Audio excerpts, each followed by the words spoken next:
Well, we have a good early season game here in Nashville. The weather you see right there.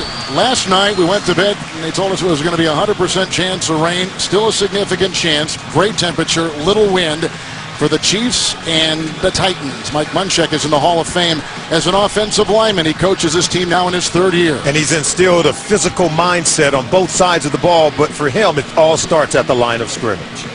We've had the flip of the coin, and the Chiefs have won, and they will receive. The field, by the way, was covered throughout the night, so it is very dry with a look at Quentin Demps, who is back. And he has been a solid return man so far for the Chiefs. Number 2 in kickoff return average coming into this afternoon. There's the longtime veteran, a guy with a big leg who kicks off here, Rob Baronis, now in his 9th season. Chiefs off to their best start since 2003. They took care of the Giants last week, 31-7. Titans took care of the Jets, 38-13. And here we go in Music City. And it'll be over the head and out of the end zone and a touchback to the 20-yard line, which will take us to quarterback Alex Smith, who played for Urban Meyer at Utah, number 1 overall pick. He was taken by San Francisco. 7 coordinators in 7 years, dealt with the emergence of Colin Kaepernick, traded to the Chiefs, and here he is with the Kansas City Ball Club at 4-0. He's smart, he's heady, he doesn't turn it over, but where he's surprised, I think, a lot of teams and a lot of coaches, his mobility. His ability to extend plays and break down your defense by running the football has caught defenses off guard. One of the top rushing quarterbacks in the NFL. On the 20-yard line, 1st and 10, that's Jamal Charles. Got a block there from Allen. Brought down by Ayers. There's a gain of about a yard up to the 21-yard line as we take you to the Kansas City offensive line. -2 starters last week for a good part of the game. They got Stevenson out playing the right tackle for Fisher. They welcome back the left guard, Allen. And you see the weapons for the quarterback with Jamal Charles, who leads them in rushing and leads them in receiving. Bo is always a threat. 2nd down, long 8. First possession of the game for Alex Smith.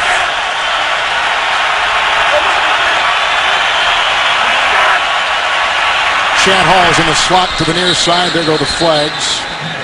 Bill Vinovich is our referee today here in Nashville. Encroachment. Defense number 90. 5-yard penalty. Still 2nd down. The defense number 9 in the NFL. The headliner here, number 99, the defensive tackle, Jarrell Casey.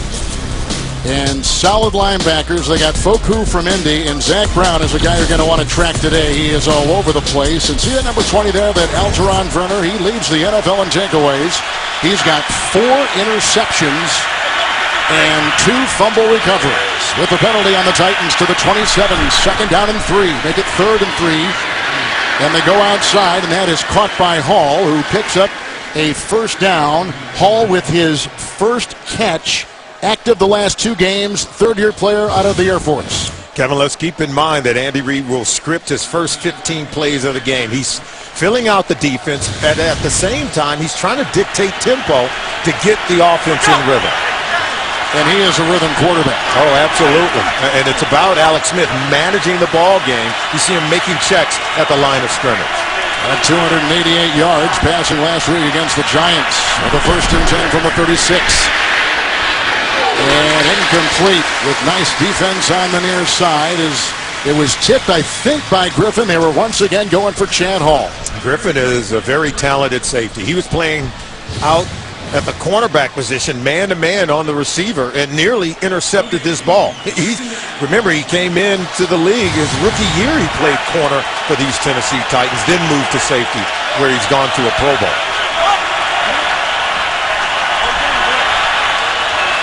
They give a lot of leeway to Smith at that line. Yeah, his ability to manage the offense, make checks at the line of scrimmage, and get them into the right play. 2nd down and 10.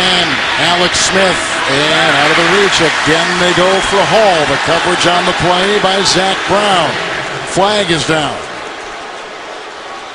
The pink flag is down. Yeah, that is pink this week, not yellow. Prior to the pass, holding. Defense number 55.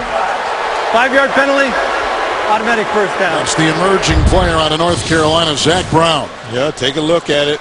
It's going to be right in there. You can see they get tangled up. But Brown had him around the waist. Hall couldn't get free. Hall was waved by San Francisco and vacuumed in by Kansas City. They were very active when the rosters had to go down to 53, and they were because they could sign guys with their 2-14 record and carryover from a year ago. They got the first dibs.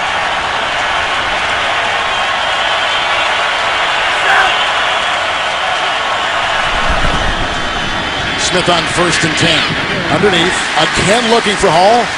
And the coverage on the play by Verner. That was not a flag. That was the pink towel that came out of the hip of Verner right there. And what you can see right now and what they're doing with Andy Reid and that play call sheet, everything is coming out of the hands of this quarterback, Alex Smith, very quickly. This is a very ferocious pass rush for the Tennessee Titans. Greg Williams, the senior assistant defensive coach, he's very aggressive at coming after the quarterback, so they want to get the ball out of the hands of the quarterback quickly. Into the nickel, 2nd down and 10. There goes a flag. We're done. Number.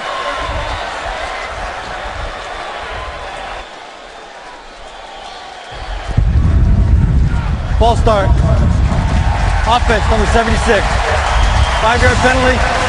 Still 2nd down. It's a left tackle, Brandon Albert. Brandon Albert, there you see him right there. Trying to get that kick step going. See that kick step where he drops that left foot?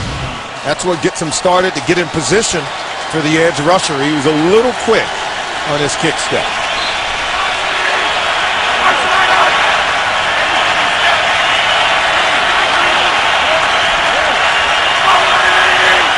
It's a 2nd down and 15. Here they come.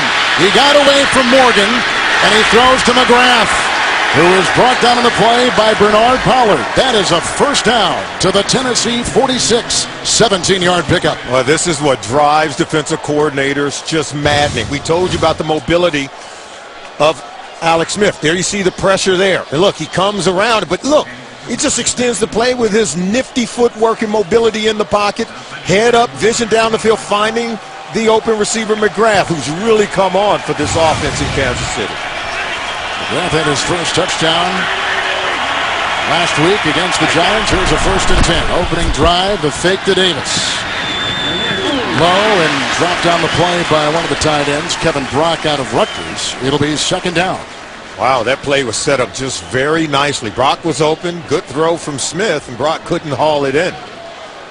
You were saying as you watch tape and talk with personnel guys throughout the week that the patience of the Kansas City offense was a very noticeable trait. It is. They don't go hurry up. You see, even when they go no huddle, they'll take 4 yards, 2 yards, 3 yards just to put themselves in a favorable 3rd down situation. They started this drive back on the opening kickoff and a touchback at the 20. They got a 9-yard pass to Hall and a 17-yard pass to McGrath. 2nd and 10. That's incomplete. McGrath may have been in his sights. Bo is deep. And now the 8th play of the drive coming up on a 3rd and 10 for Smith. Really good coverage by linebacker Zach Brown, but still the pressure is all around Alex Smith. He can feel it. He's going to get his jersey dirty a little bit today because we told you about the pass rush of these Tennessee Titans. Greg Williams calling up plays on this defense along with Jerry Gray, the coordinator, all to put pressure on the quarterback and force him to hurry throws. Tennessee's 3rd down defense is number 5 in the NFL. 3rd down and 10. Still in the nickel.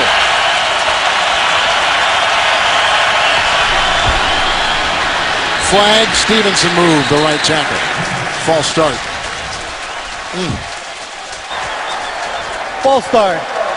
Offense, number 79. 5-yard penalty.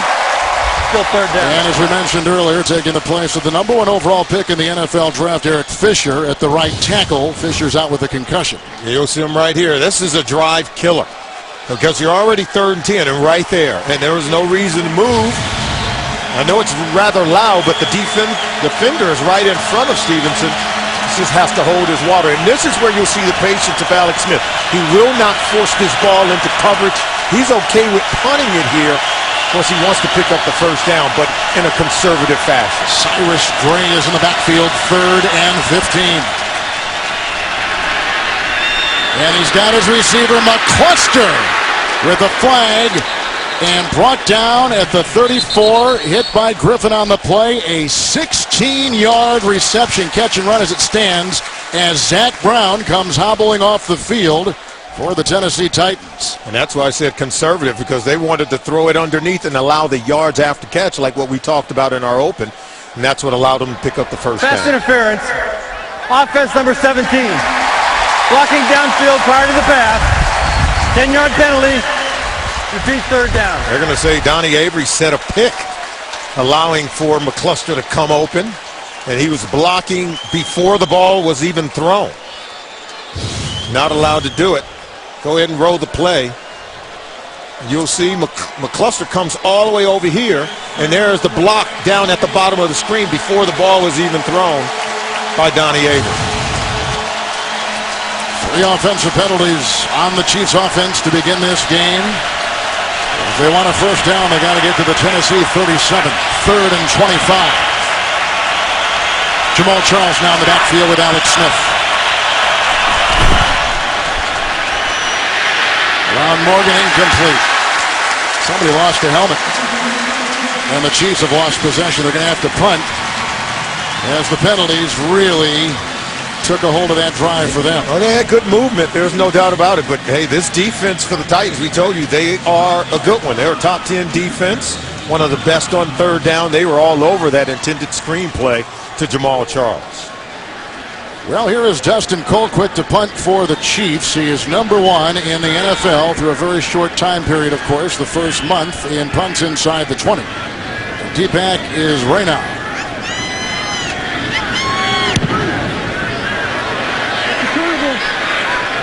Shallow punt, and it was kicked by someone.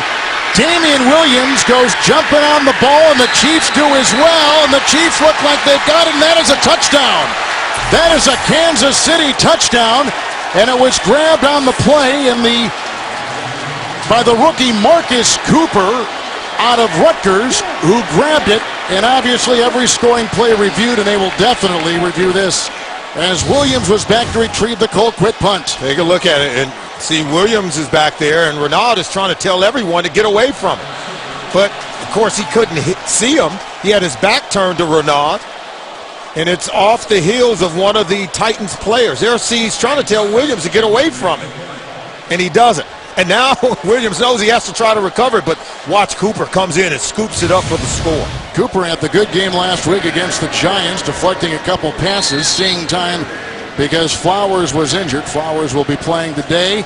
And this kid who played wide receiver in college, and they're changing him over 1 year as a defensive back in college and now in the pros after getting cut by San Francisco and drafted in the 7th round. And now we've got flags on the field. But with Emmett Thomas coaching up those DBs in Kansas City, he can find talent, and he'll teach you how to cover and how to play. Neutral zone infraction. Defense number 33. The penalty being forced on the kickoff. Still to try. So it was a muff by the receiver and the deep back man, Damian Williams, who is next to Reid. And the Chiefs on the recovery in the end zone lead at 6-zip, and here is the extra point, and Ryan Suckup will try to tack on one more. 7-0 Kansas City. So the muff, the ball, it's ruled him up because, see, Reid was back, Williams was chasing, couldn't get it, and vacuumed in by Cooper for 6. Well, they had gone 4 consecutive games the Titans had without committing a turnover. No NFL team in the Super Bowl era had gone 5 straight to begin a season without committing a turnover, but they had it right there. It was ruled a muff. It will go into the books as a fumble, and it was recovered after Damian Williams had it hit his foot and ricochet into the end zone, recovered by the Kansas City Chiefs rookie Marcus Cooper. And so after all that and the 3 penalties on the Kansas City offense where they just could not get out of their own way, we have the ensuing kickoff, and Reid will bring it out for Tennessee. Got a block by Jackie Battle, and he was tackled by Quentin Demps. It's a 23-yard return. He's just shy of the 20 at about the 18-yard line. So here comes Ryan Fitzpatrick. He's 30, 9-year veteran, Harvard educated. Buffalo Bills starting quarterback for the last 3 years. Signed with the Titans as a free agent in March as a backup and a mentor to Jake Locker, who is out with a hip injury.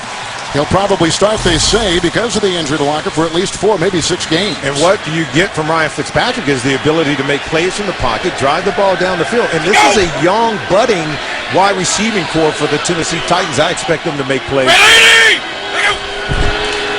On the 18, this is Chris Johnson getting the Walker block, and there wasn't much there, and a nice play turned in by Dontari Poe, who has been magnificent. Gain of a yard to the 19. Roos and Stewart are very good tackles with Levitre, Turner, and Warmack, a brand new interior of their offensive line. Washington on the left there has 2 consecutive 100-plus yard receiving games.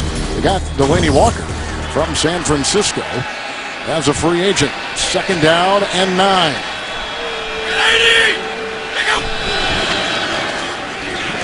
The block by Roos and a little bit low. Demps was watching the tight end Walker. Incomplete. Now the defense, we just mentioned Poe. He has had a terrific season. They get Devito from the Jets, and Tyson Jackson was a #1 pick a couple years ago, but Poe has been the headliner there. Houston is the current AFC Defensive Player of the Month. Tamba Hali, as they all say on that defense, has been the catalyst, and you see the secondary, and they do welcome back Brandon Flowers, who did not play, inactive last week with swelling of the knee. But they get him back. He's not 100%. He'll be right now facing 3rd and 9.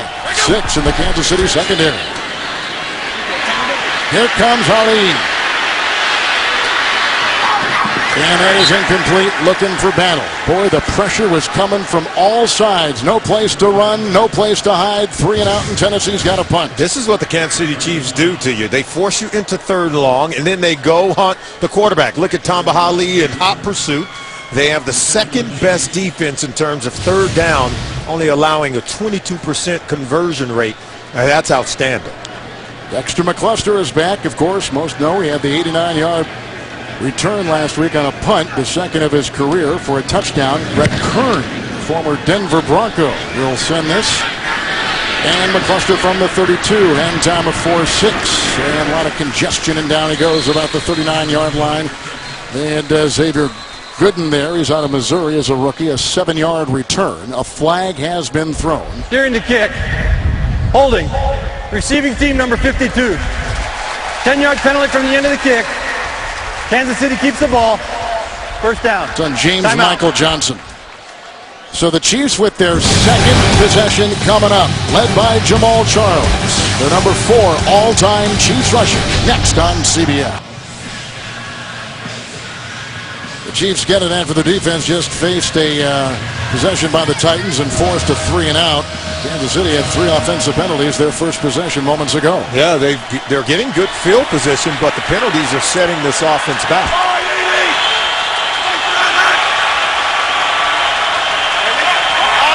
Jenkins atop your screen, Avery below. 1st and 10. Jamal Charles with an Albert block. And he was shoved out of bounds on the play by Moses Foku. It is a gain of 8, and they'll put him at the 28. Very similar running backs, and Chris Johnson for the Tennessee Titans, Jamal Charles for the Kansas City Chiefs. Both are capable of hitting home runs with one touch, the speed they possess. Once they get to the 2nd level, they can be tough to catch it. Keeping them contained and not letting them get to the perimeter of the defense is how you contain them. McCluster and Bowe have checked back in, 2nd down and 2. Charles out of the pistol. Good block by Albert. Boy, he turned in his defender and opens up the door. A big stick right there by Griffin. The gain to the 47, picks up 19 on the play. 1st down for the Chiefs. As we take you to our CBS studios in New York, and here's James. Shannon, what is it about Russell Wilson? He just wins. Just Solly will agree.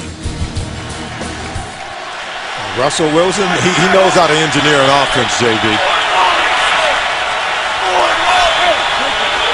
I think every offense now has a little bit of pistol in their offense, don't Yeah, they? and if you get a smart quarterback like what we're seeing here, you're going to make plays. Here he goes again. On 1st and 10, he got out of the way of Pollard, and who wouldn't? It's a slide for 2 to the 49. You know, going back to that run by Jamal Charles, you saw him get outside and And boy, he was kissed by the safety, Michael Griffin. The two are former college teammates at the University of Texas. You know, they know one another very well, but Jamal Charles, he's the engine that really makes this offense go. He's their leading rusher, he's their leading receiver, and they're only 4 games into Andy Reid's system, but he's been productive right away. You know he's got good footwork, but now he's got blisters he is contending with on the bottom of his feet. I don't know how he runs on him.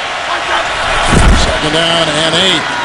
Stevenson had a block, and there goes the submarining Charles. He has a gain of 5. He's to the 46, and we were talking about Charles, and you asked him last night, well, how are you treating the blisters? And he says, I'm putting tea bags on them. Yeah, I didn't even want to know the rest of that story, but I know when I look at these numbers, 125 yards from scrimmage per game and 23 receptions, which leads their football team, and 4 total touchdowns, second most by a running back so far this season.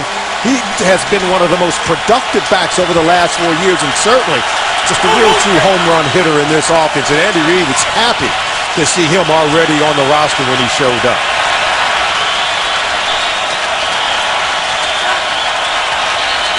There's a 3rd and 3 and a timeout. Something was not right, and Smith didn't like it, and frustrated, he calls the time. He'll talk with Andy Reid. Chiefs have 2 left, halfway through the first quarter, 7-0 Kansas City. Well, you've noticed a lot of pink on the field today. It is about much more than the pink. Together, the NFL and the American Cancer Society are helping women across the country make a crucial catch. Here are the personal impact stories, and find out how you can help finish the fight against breast cancer at NFL.com/pink. And before today's game, Titans tight end Craig Stevens' cousin Kim Johnson, who is a breast cancer survivor, was honored as the 12th Titan. Good job. A lot of emotion, a lot of pride. That's just wonderful. It's about annual screening and early detection, and the NFL is behind a very strong initiative to help families and cancer survivors. There's a 3rd and 3. The Chiefs have split wide their 2 tight ends.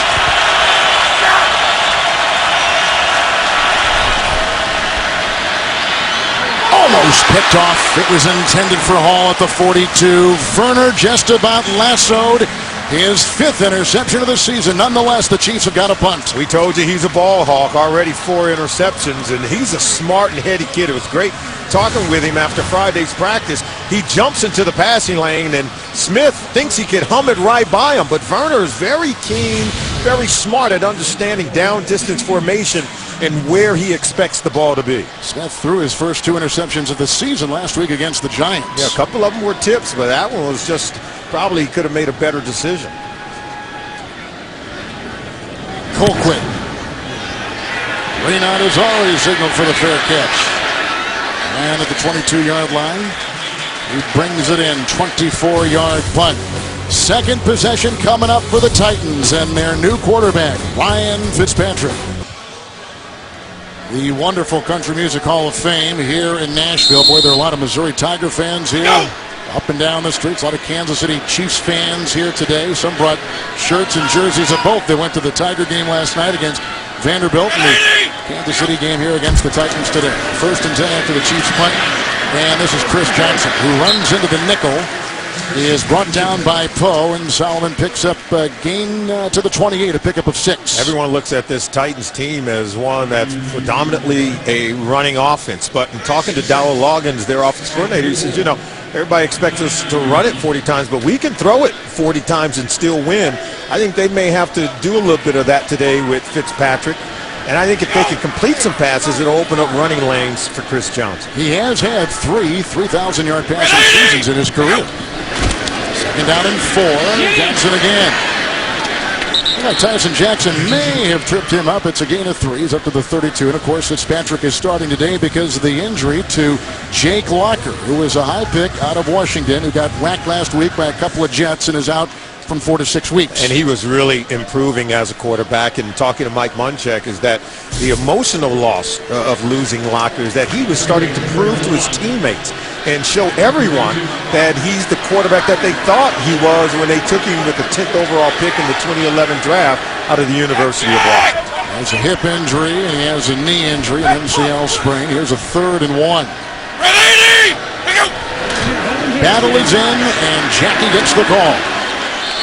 And he'll be close to the first down. Devito was in on that stop along with a couple others as Jackie Battle, who played with the Kansas City Chiefs a while back, tries for the first. Well, Battle doesn't fumble. That we know. Nearly 350 touches in his career and still has not fumbled, and he's a big thumper in the middle. See if he can move the chains and pick up this tough first down. He weighs 240, and he was with the Chiefs from 2007 to 2011. Last year, the San Diego Chargers had him, and now he's with Tennessee. Look at the movement in front. Look at Dontari Poe, 92, knifing in, getting to the feet of Jackie Battle. If he doesn't pick up the first down, you can credit Poe with splitting the offensive line, getting penetration, and look, he's going to come up short. It's amazing. Good job by this Kansas City Chiefs defense. Poe has been terrific this season. He's a Memphis kid, played at Memphis University, and he makes a stop right here. Look at him, 92, grabbing and gnawing at the legs of Jackie Battle. Gnawing? He's gnawing. He grabbing hold of anything. That's how those defensive linemen are. They're just going to grab hold of whatever they can get. And he comes up with a phenomenal play for the defense. He was their #1 pick last year, Dontari Poe. Brett Kern will punt for a second time. And Mccluster is back there. On the third, there goes a flag. That might have been on Demps, and they finally get a hold of him. Tommy Kelly's going to jump on his back and ride him down. That's an 8-yard gain after a 55-yard punt, and this game is having a hard time getting out of the starting blocks, isn't it? This is 5 penalties so far on the Chiefs. Wow. It's not what they want. And not indicative of what the efficiency of this team and their 4-0s. During the return, holding. Receiving team number 35. Yeah, Demps. Half the distance to the goal. Kansas City keeps the ball. First down. Timeout. Launch 35. He's holding on right there to Tommy Kelly, and that is what the pink, not the yellow, but the pink on the field was about. Timeout. Donald Longans is the offensive coordinator. Talk with Ryan Fitzpatrick and Rusty Smith, who was just elevated off the practice squad as they take the place of the starter Jake Locker. They're the Chiefs. The defense has forced 2 consecutive 3-and-outs for the Titans, and so here comes Smith on 1st and 10. Looking for Bo in the coverage on the play by Jason McCourty. It'll be 2nd down and 10. Dylan McDermott and Tony Collette star in the new drama critics call a white-knuckle conspiracy thriller. Get hooked on hostages tomorrow at 10, 9 Central. Only on CBS. We had a great talk with Alex Smith last night. And you have to be impressed with him. Here's a guy that's found new life here in Kansas City playing for Andy Reid. I think his better years are ahead of him. And he's had some good ones, but I think it only gets better for Alex Smith. Staggering a bit here. He started 2 of 10. He's missed his last 5, and it goes to Jamal Charles, and picks and pokes his way, and there's just nothing there. And Foku jumps on him, brings him down. No gain on the play. They'll stay at the 8. And as we get to 3rd down, Alex Smith, you know, he's going up against this defense. He's seen it before because Greg Williams is the former defensive coordinator for the New Orleans Saints. Remember they faced one another in that divisional playoff game in 2011? He knows Greg Williams has an aggressive defense, is going to come after him, and Greg Williams knows that he's very mobile.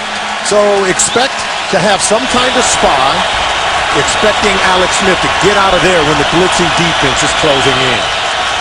6 defensive backs. You just saw the winning percentage of Smith over the last couple of years, and here he goes. Pocket down. He dumps it off. He gets it off to Charles, who squirms his way close. Werner was the one to finally put the tag on him. Did he get to the 19? It's going to be a very, very close play, and only the second effort of both the quarterback Smith and the running back Charles give him a chance on this one. And you can see all the blitzers, and there is, look, even the safety, Michael Griffin's up at the line of scrimmage. They're bringing the house at Alex Smith. They didn't want to give him an escape lane, knowing that the mobility can break down the defense, but his heady play allows him to dump the ball off and pick up a first down. Lyle Davis, the rookie out of Arkansas, is back there in the pistol with Smith. It's a 1st and 10. 3rd Kansas City possession.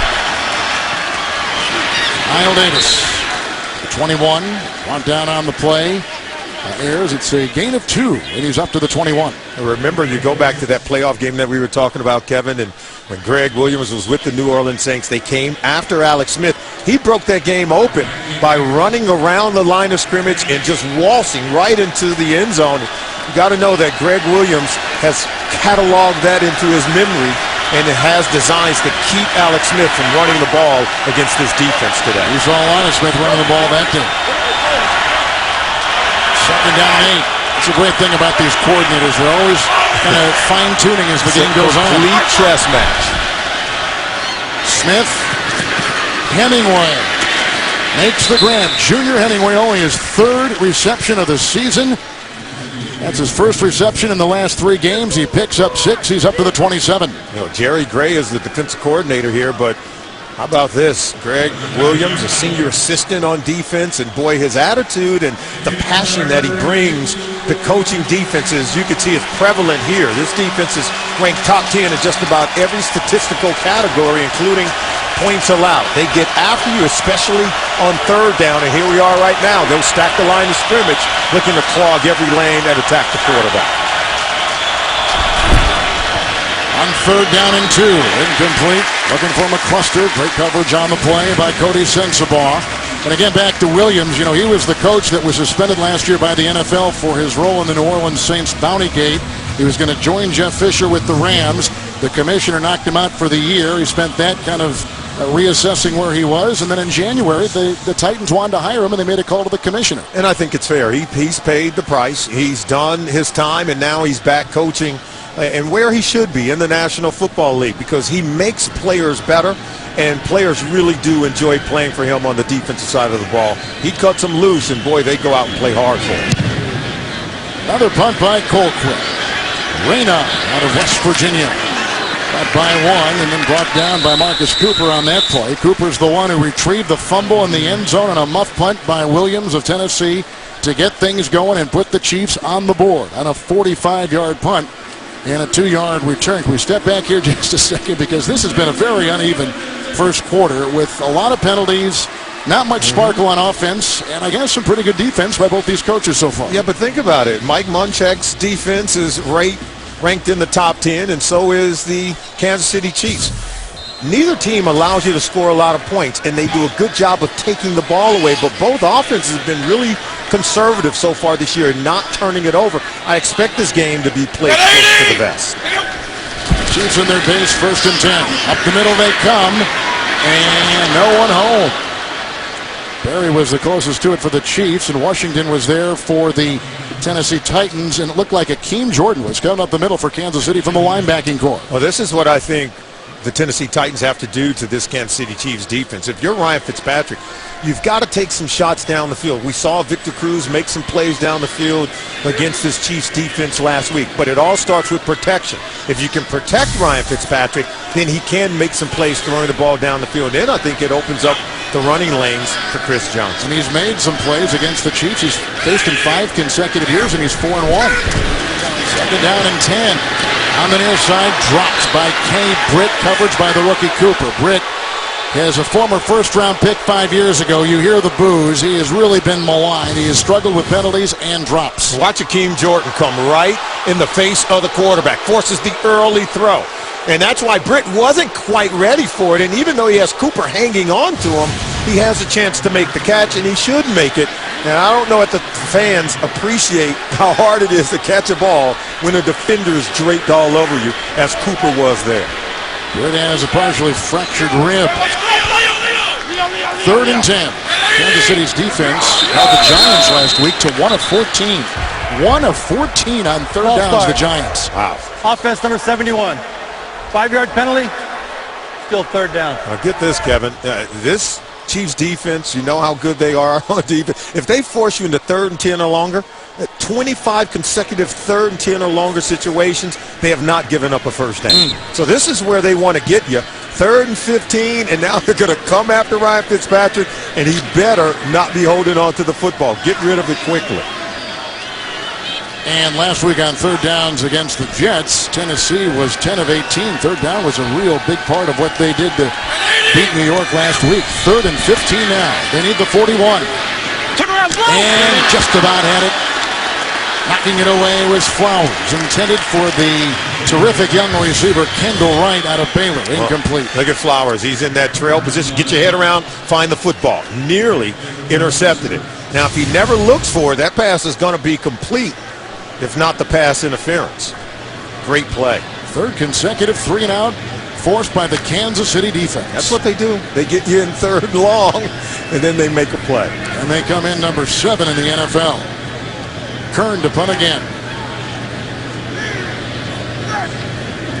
Chiefs have had it 3 times. They've punted every time, too. Mccluster on the move, and that is always trouble, except right here with great special teams on the play. Jackie Battle brings them down, a gain of 3 on a 42-yard punt. Kevin, take a look at some coaches who have breathed new life into struggling quarterbacks. Remember Steve Young? He was left for dead in Tampa, but then found new life under Bill Walsh in San Francisco. Brett Favre floundered in Atlanta and then landed on solid ground in Green Bay with Mike Holmgren. And then our very own Rich Gannon was drafted by the Patriots 3 teams later, became an MVP once he was tutored in Oakland by John Gruden. Alex Smith, remember he was once the first overall pick in San Francisco. He now reigns undefeated in Kansas City, being schooled by Andy Reid. You have to wonder, is it the coach or the quarterback that makes it work? I tend to think it's both. And I would agree. Into the nickel, Smith 1st and 10. Going deep. Oh, and he's got Avery. They beat McCourty. Donny Avery comes up with a great catch at the 20-yard line, a 44-yard reception, 1st and 10, Kansas City. Yeah, we said that both offenses were very conservative. Now they go up top. They get aggressive. It's a play-action pass up at the top of the screen. Donny Avery, it's underthrown, but does a good job of adjusting to it. McCourty never had vision on the football and couldn't make the adjustment. Avery only caught 2 last week. They targeted him 10 times, and he only caught 2 after a Philadelphia game where he was terrific with 141 yards receiving. Picks up 44 big ones right there. 1st and 10, Jamal Charles. Stevenson trying to fill that block, and down he goes. The tackle by Bernard Pollard, a former Chief and a drafted Chief, to the 20-yard line. No gain on the play. 2nd and 10. And now the Kansas City Chiefs inside that red zone. This is where they have improved drastically. One might wonder, how do you go to an undefeated 4-0 team under Andy Reid when you were 2-14 1 year ago? Their red zone offense, where they're scoring 62% of the time, that's far cry from when they were ranked dead last in red zone offense 1 year ago. It's 2nd down and 10. The blitz for Avery, covered by McCourty. Boy, they were streaming through, and he took a wicked hit. 3rd and 10. Oh, yeah, they're getting in on the quarterback, 91, Derek Morgan. Take a look at him. Coming through, he and Pollard. That's Bernard Pollard, a former Kansas City Chief himself. Morgan and Pollard meeting in the backfield, hitting the quarterback, forcing Alex Smith to dump that ball off early. It's a young Tennessee defense, and Mike Munchek told us he felt they needed some attitude, so Pollard was reeled in from Baltimore. Well, he brought with him a great aggressiveness, and he's always been that kind of player, even when he was with Kansas City. But after spending time in Baltimore, he's turned into a new weapon on defense. Sherman is in, 3rd and 10. Timeout. That's number 2, and we're not out of the first quarter. So 19 seconds to play as the Chiefs are threatening here, and Alex Smith, who took a hard shot from Pollard, will make the walk over to his head coach, Andy Reid. And one thing that Smith did, he did his due diligence when he heard about the rumblings that he may be traded to the Chiefs. He called Donovan McNabb and talked about Reid and what kind of offense he might be playing in. Well, here's a guy that played under 7 different offensive coordinators his first 7 years in the league in San Francisco. So he brought with him, I think, a reservoir of knowledge from a lot of different offenses. And then he was ready to, I think, jump right into this offense. What did he say about Andy Reid? That he has been successful with a lot of different quarterbacks who play a lot of different styles. And so he knew that it was a perfect marriage between both he and Andy Reid. And, of course, he ran the version of the offense, the West Coast offense in San Francisco. Absolutely, and he learned from Coach Harbaugh. 3rd and 10.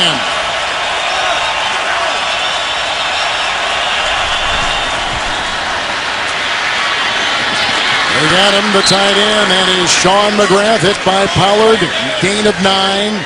They'll put him inside the 11. The spot is pretty generous for the Chiefs as McGrath comes up with his second catch. He had a 17-yard reception on the first possession for Kansas City, who retrieved a fumble in the end zone to lead 7-0 at the end of 1.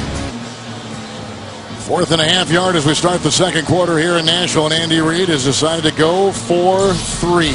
I think it's a smart play. You get the big time pass play to Donny Avery to get yourself into field goal position. You got to take advantage of it.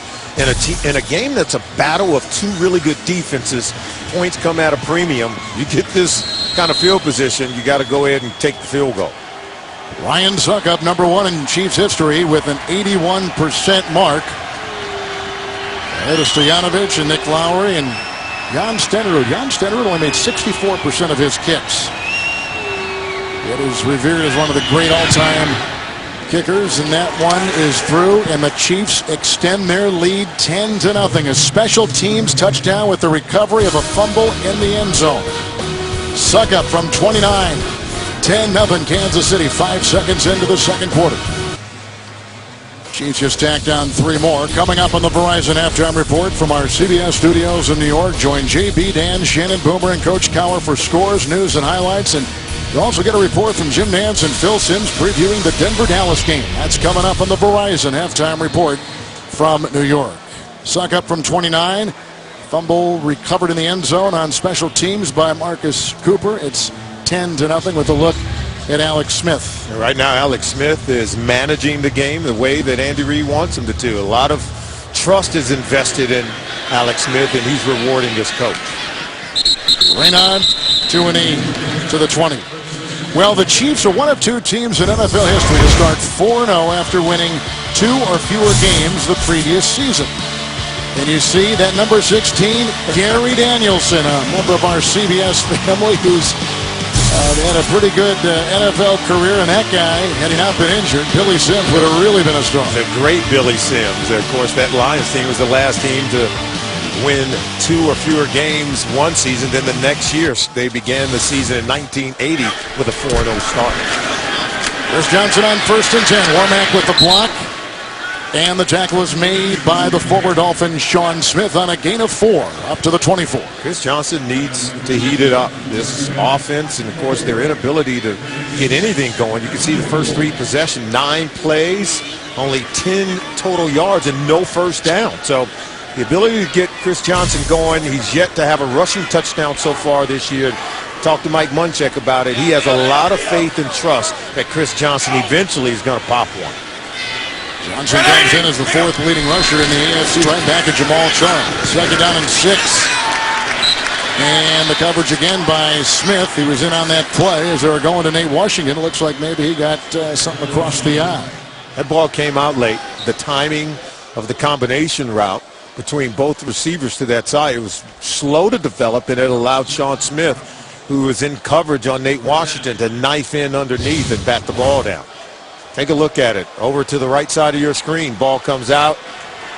I don't know. Maybe got a finger poked in the eye as Smith was digging in there trying to get the ball out. 3rd and 6. Kansas City is only allowing 22% all season long. 3rd down conversion. 3rd and 6 here. Stewart the block. That was deflected, and it was caught, but shy of the first down. He picks up 4 on 3rd and 6. Wright made the grab. And another punt coming up.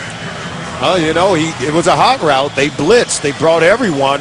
And it's all about making good decisions whenever they're blitzing. Because watch the tight end come right over the middle right here. This is where you got to go with the ball. Instead, they go outside. Delaney Walker was wide open over the middle of the field. And I thought that's where Fitzpatrick should have went with the football. Is the new quarterback one of the issues? Obviously, the Chiefs' defense is just playing magnificent to start the game. This is the 4th consecutive 3-and-out that they have forced. And we already said the Chiefs' defense on 3rd down is lights out, best in the National Football League. Mccluster from Kern. The tackler sends the ball, then was grabbed on the play by reserve linebacker Colin McCarthy. 10-yard return by McCluster. 51-yard punt. Another possession for Alex Smith. They lead it 10-0.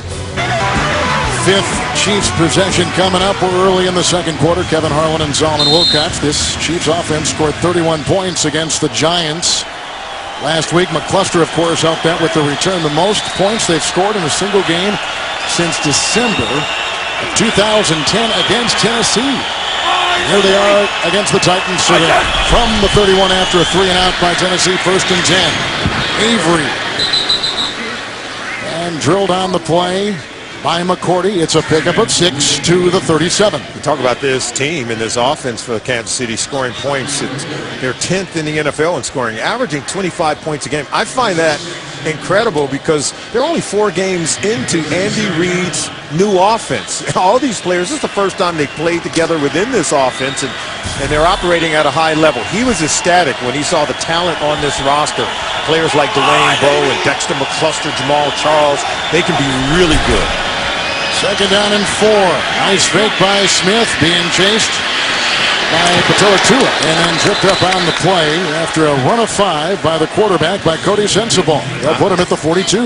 Look at Alex. He's smiling. And yeah, you got me on that when he tried to hurdle the defender. I think is Alteron Werner over there. But look at the mobility of Alex Smith. I think he surprises a lot of people there. And, you know, you got to stay on the ground. It's Cody Sensabaugh who actually upends Alex Smith. To me, when you go airborne now, you lose your ability to elude tacklers.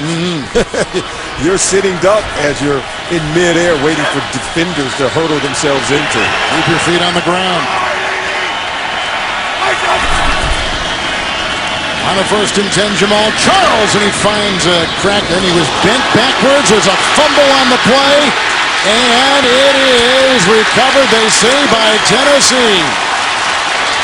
And it looked like George Wilson, the ex-Buffalo Bill, was there to reel it in.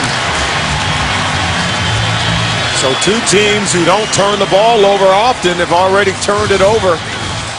Each have had a turnover here in the first half. You can see the run by Charles.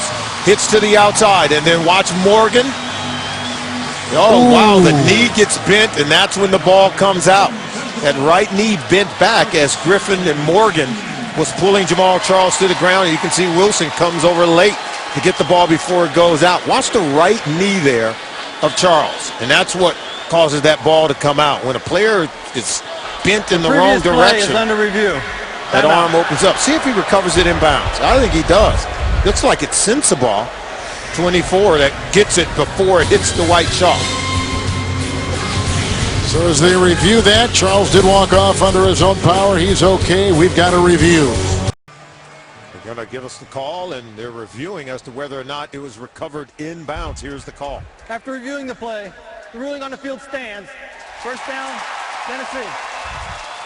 Yeah, they did strip the ball from Jamal on that play as the Tennessee Titans fans were calling for it. And watch number 24, Cody Sensabaugh, is going to come in to the screen late. And he's going to recover the ball just before he hits the white chalk. And right there he has possession before rolling out of bounds. First play running Chiefs territory right now for Ryan Fitzpatrick. 1st and 10. Blocked by Stevens. And incomplete, looking for Chris Johnson. And they had Poe over there. 2nd down and 10. And they had plenty of time for Ryan Fitzpatrick. They had an intended receiver. I think it was Nate Washington streaking down the field. It was well covered. And so Fitzpatrick tried to buy time just to dump it off to Chris Johnson. Pass goes incomplete. Not enough receivers are getting open and able to detach from coverage for the Titans. Fitzpatrick has started 1 of 8.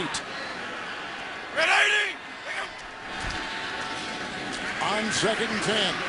Good hit right there by Poe. I can't believe there's another nose tackle in the NFL playing any better right now. After a gain of 1, Poe wraps up Johnson. Poe is dominating. There is no doubt about it. And just to think about it, as good as he's playing on the inside, how much better does that make Tamba Hali and Justin Houston on the outside? They're going to get single blocking simply because you got to put 2 just to block Dontari Poe. And this is where they want you, 3rd and long, and then they come after the quarterback. They're one of the best in these situations. Chiefs have 6 in the defensive secondary. 3rd down and 9.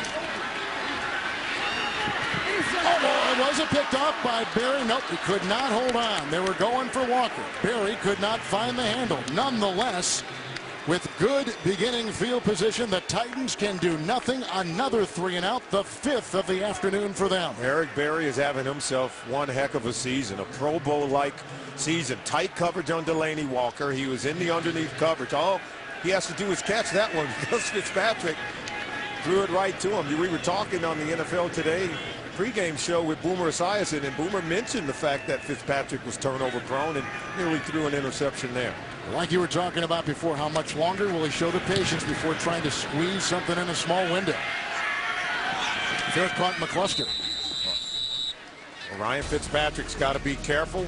Giving the ball to these Kansas City Chiefs cannot be good. 5 consecutive 3-and-outs by the Tennessee Titans. They just punted the Chiefs in a fair catch at the 14, and here we go with Kansas City, undefeated, coming in at 4-0. Tied for first place in the AFC West against the 3-1 Titans. Tied for first place in the AFC South. And Charles, blisters and all on his feet. Foku is there. Pollard was there. He swerves 4-6, and he's up to the 20, and down now with an injury is the linebacker. And fantasy football fans, check out CBSSports.com Player Challenge. A new 4-week game with a cash prize in every league. See rules and sign up at CBSSports.com/challenge. Zach Brown is down for a second time in this first half. Yeah, and they need him because he's one of the emerging stars on this defense. And we'll talk more about this Tennessee Titans defense when we come back. Injury timeout.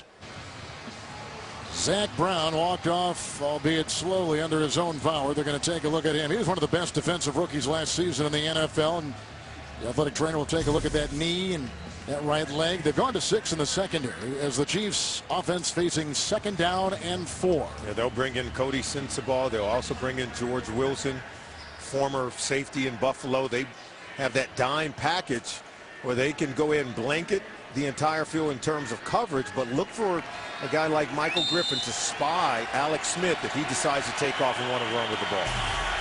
This defense last week had 5 sacks on the Jets. 2nd down, 4. Smith grabbed by Antonio Johnson. Brought down right there. It's the first sack. We just said they had 5 last week against the Jets. Smith comes up with his 2nd one of the season. Well, this was just good coverage on the back end. It starts with, see, George Wilson. He's going to be here. This is Michael Griffin. He goes here. But they're able to bracket the coverage, and that's where exactly Alex Smith wanted to go with the ball. So go ahead and stop it right there. See, look at it. Everything's covered right there. You throw that, it's going to be intercepted. They lost 8. They're back to the 12. 6 remain in the secondary. It is 3rd and 12. They need the 24. Charles gave him a block on Pollard, and then it's dropped.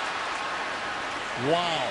That's a second one he's almost swiped today. Alteron Werner, he played at UCLA. But you can see that the pressure Greg Williams is bringing on Alex Smith, forcing the errant pass. He had to get rid of it. Yeah, no doubt that Alteron Werner should have caught it. Now he kind of got turned around a little bit, but once you get visited around, you find that ball, got to go ahead and come away with it. They'll have the ball at the 30-yard line on the Kansas City Chiefs side of the field as opposed to getting ready to return a punt. 7 possessions for the Chiefs, 4 punts, fumble, and a field goal.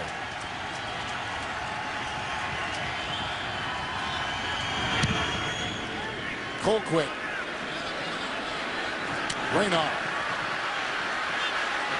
Got by Hemingway and then brought down on the play by the fullback and special teamer Anthony Sherman. 1-yard return, 54-yard punt, and a good one.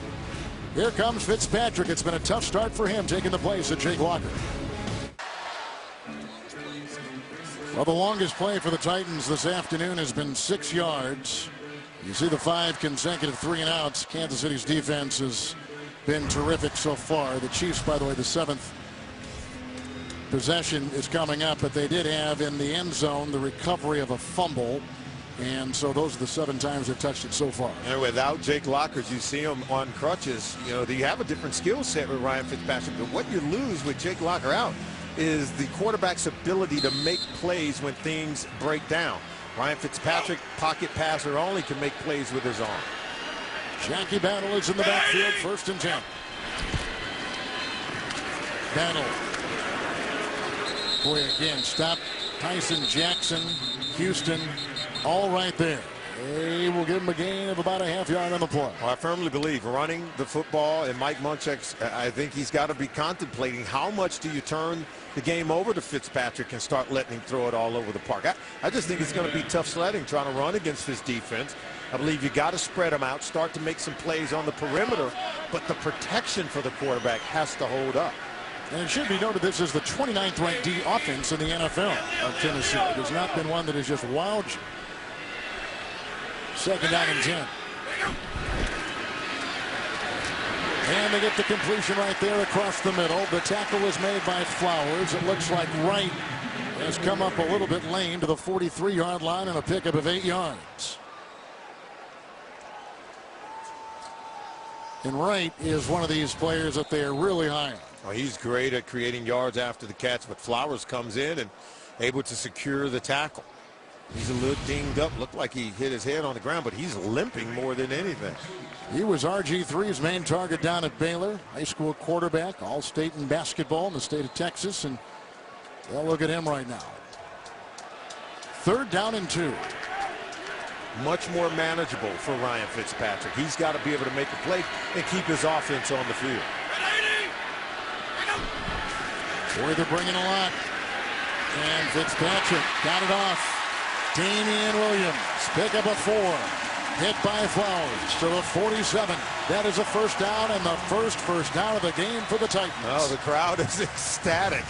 Third and 2, and they've got to pick up all these blitzers, and he's got to go hot route over to the right side of the field, and then he catches it, no yards after catching that ball, but still they pick up the first down. It's a lot of work just to convert a 3rd and 2, but that's what kind of defense they're facing with the Kansas City Chiefs. Battle remains. 6 in the secondary. 1st and 10.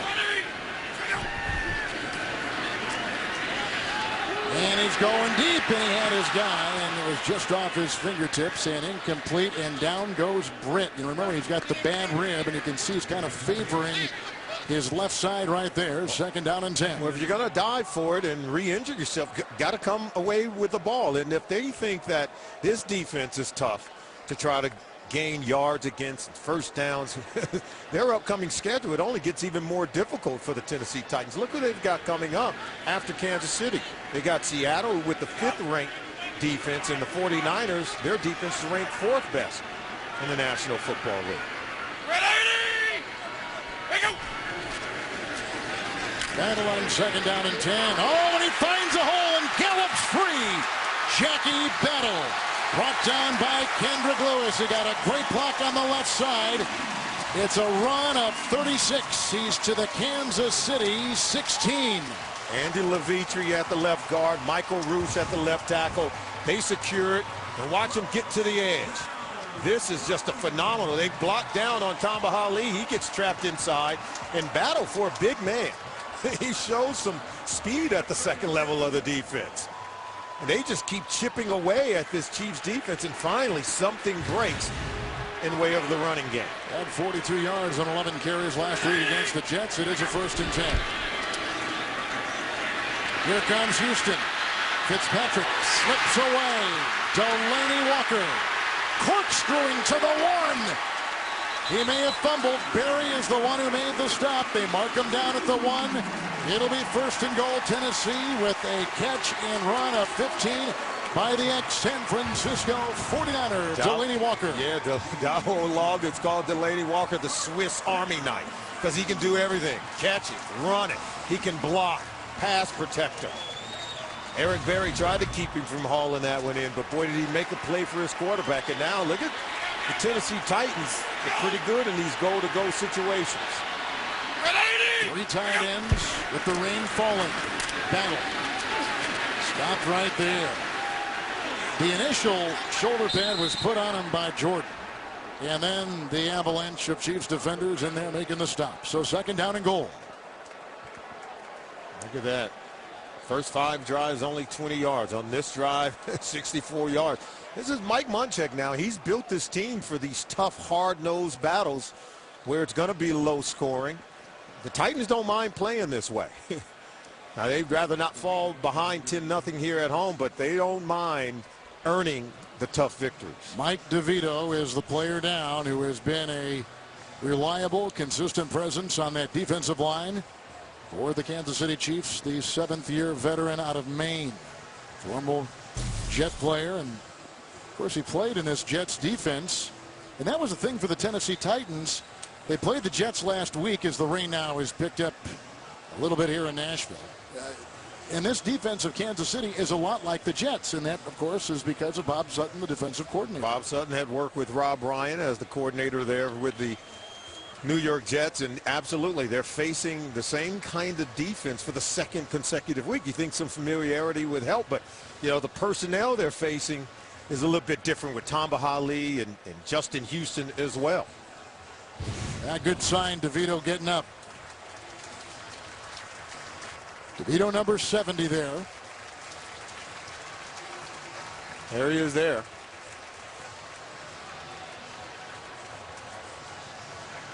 Hard to see. Yep.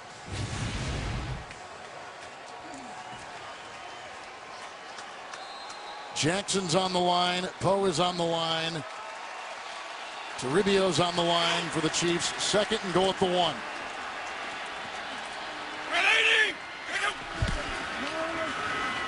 Fitzpatrick kept his footing, batted down. Grabbed by the quarterback, who dives back to the line of scrimmage and maybe a little bit closer than that. How about that? They're in there digging, and who was at the bottom of that pile? That was Dave Stewart. Ryan Fitzpatrick, you know, he stumbled coming out of the blocks a little bit, but the tight end Delaney Walker was open right away. See, right now you got to throw it, but I think because he stumbled a little bit, it slowed up his release, and then the ball's batted right back to him. That was as zany as a play that you're ever going to find. I think the Titans are fortunate. Well, the play clock is down to 5, and they're still lining up. 3rd and goal at the 1. Fitzpatrick stopped by Houston at the 1. Nice coverage by the Chiefs. 4th and goal. Well, this team had scored on 23 consecutive goal-to-goal situations, going all the way back to 2011. And now they get the ball close at point-blank range after the catch by Delaney Walker. And now it's 4th and goal. They're going to go for it. 3 previous cracks, and they could get nothing. On this drive, an 8-yard pass to Reid, a 36-yard run by Battle, a 15-yard pass to Delaney Walker. The drive started back at the Tennessee 35. Right now at the Kansas City 1, in fact, inside the 1, and they're going to have it 4th and goal. Coming up, as Tennessee has taken the timeout, the Verizon halftime report from New York with JB, Dan, Shannon, Boomer, and Coach Bill Cowell. Scores, highlights, and news. Plus, Jim Nance and Phil Simms will preview the Denver-Dallas matchup. That's coming up on the Verizon halftime report from New York. You know, the best type of situations on these tight goal line deals, particularly when it's hard to run the football. And if you're not running it with Jackie Battle, then that means it's going to be a pass. Any kind of bunch formation that allows you to sort of pick and rub defenders to free one up. But this looks like a run play from this formation. 10th play of the drive. Battle hit and stopped. A great goal line stand. He continues to dig. Did he get in? They never blew the whistle. Although they are marking him short. They are marking him shy of the goal line. Boy, his progress looked to have been stopped, and he kept. It was a great second effort. He kept digging. It was a great second effort. He did not get in. But I got to tell you, Kevin, by this formation with Colin Mooney in front of him, everyone knows you're going to run the football. To me, that's tipping your hand. It's just the fight and determination of Battle that allows it to even get close. Look at everyone's pushing him forward, and you have to wonder if he broke the line of scrimmage. They're right on top of it, but this one might be up for review. No, he's going to be short. He is going to be short. He is down, and the ball has not broken the plane. 4 tries from the Kansas City 1, and this just falls in line with what that Chiefs defense has done today. I just think you have to be more imaginative and creative. I thought by the formation they gave you that they were going to run the football. It was quite clear. Anytime you go with a bunch formation, you got to do things that are more imaginative and creative down on the goal line, particularly against a really good run-stuffing defense like the Kansas City Chiefs. Well, and you see the discussion, and Bill Vinovich, he says, let's go. That was just man on man. There was nothing creative about the play. They were just going to man up and bully their way into the end zone. Couldn't do it. Now remember, the Chiefs have got to get the entire ball if for whatever reason they would be hit in the end zone. Past the goal line. With the offset eye, here's a 1st and 10 after that terrific goal line stand going deep. He's got Avery. Another great catch. All the way to the 43. What a reception, but he comes down hard and is injured on the play. They'll mark him at the 42. A 41-yard throw to Avery, who earlier caught one for 44. It's a staple play of NFL offenses. You backed up on your goal line, take a shot down the field. He runs right by Alteron Werner. Avery, look, he comes down hard on his right side as he's laid out on the play, but just a wonderful adjustment to the ball in the air and good ball placement by Alex Smith. Donny Avery played with these Titans for 8 games back in the 2011 season. And his big game this season certainly was against Philadelphia, with 7 catches and 141 yards and 1 completion of 51. Well, he's a tough kid. I got to tell you, that one hurts. And from the time he goes up to high point that ball, he knows he's going to come down on his side. He knows it's going to be painful, but he did a wonderful job of corralling and hauling the ball in and then possessing it after making contact with the ground. It's not like there's a lot of depth at that wide receiver position to begin with. No, but look at this play. It's just, I think, phenomenal concentration. So they lose him here. Jenkins is atop your screen. It is a 1st and 10. What a throw by the quarterback Smith. A good block by Charles. Time for the quarterback. A tip ball picked up by McGrath. His 3rd catch today. He caught one before for 17, one for 9, and now he has this one for 24. And he takes the ball to the 34-yard line of Tennessee. And he's becoming a favorite for Alex Smith. And we talked to Alex about it last night. Why is he emerging as one of your go-to guys? He says, McGrath just knows where to be. He's in the right place at the right time. I know where to find him. He gets leverage on George Wilson, beats him on the crossing route to pick up a 1st down. And he is sporting a sweet beard. Is that what you're going with? It's a good adjective, sweet. Well, what he lacks in trimming tools, he has in great. It's a great look. Great catching ability. 1st and 10. Screen pass. Charles. Klug jumping on his back, riding him down to the 25-yard line. That is an 8-yard catch and run. Give this Kansas City Chiefs offense a lot of credit. You take a look at McGrath as they tend to him. McGrath was undrafted out of Henderson State, a small school in Arkansas. He was on the Seattle practice squad. They let him go. He was claimed off waivers 1 week before the season opened, and he started for the injured Anthony Fasano, who is missing another game today. Yeah, Fasano's out. Travis Kelce, he's out. So McGrath gets the call last week. Hauled in several passes for Alex Smith, and he gets the nod again today and continues the trend. The injured player is Cody Sensabaugh, who is walking off, as you can see. And so the Chiefs now moving after their defense had a goal line stand. They had 4 plays the Titans did at the Kansas City 1. They could not get it in. And what you see happening now is this Tennessee Titans defense. They're going man coverage, and they're coming after Alex Smith. And Smith is making some plays, beating the man-to-man coverage. Pass to Donny Avery. Another pass to Sean McGrath. 5 defensive backs, 2nd down and 2.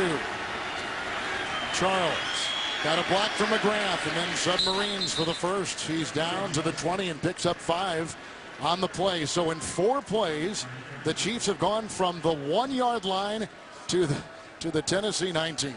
And as we approach the 2-minute warning, see if the Chiefs trying to get more points on the board before the end of the half. They recovered a loose ball in the end zone for a touchdown and got a 29-yard field goal. Well, we're at the 2-minute warning. The numbers on Alex Smith on this drive, which started at his 1. The big play, 41 yards to Avery. We just called the Chiefs PR staff. No word yet on his injury. 3 different receivers on this drive from the 19 of Tennessee. 1 timeout, 1st and 10. Charles underneath. No running back is thrown to in the NFL more than Charles so far through 4.5 games. He picks up 9 right there to the 10. And we told you he's the engine that makes this offense go. That's now 34 offensive plays. And how about Dwayne Bowe? He's only been targeted once in the entire game. and yet to haul one in with a reception. He also, if you take a look at Bo, is now going to be probably more prominent because of the injury to Avery. 2nd down and 1.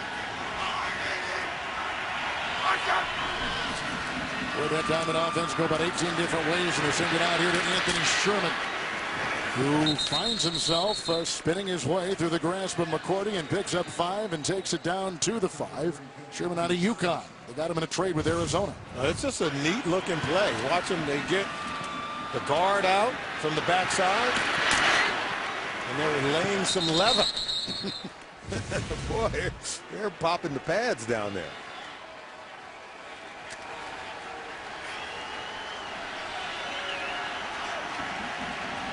First and goal at the 5.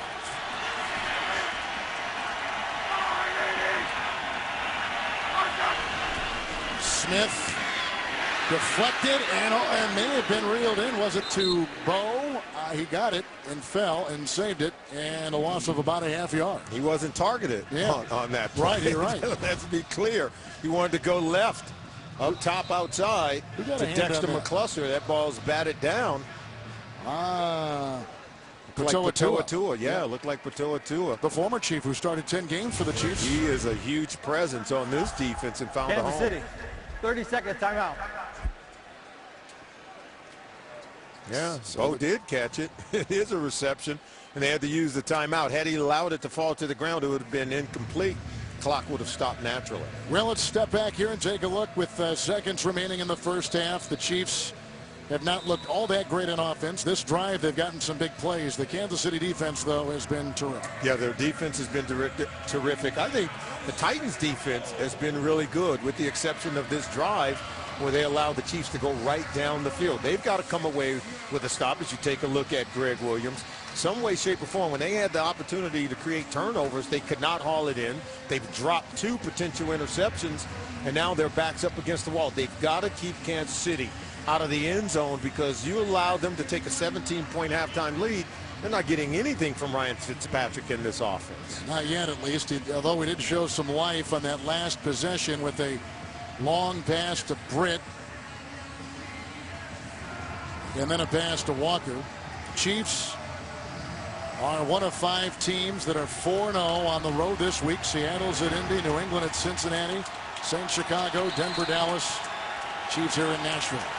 8th play of the drive. 2nd and goal at the 5.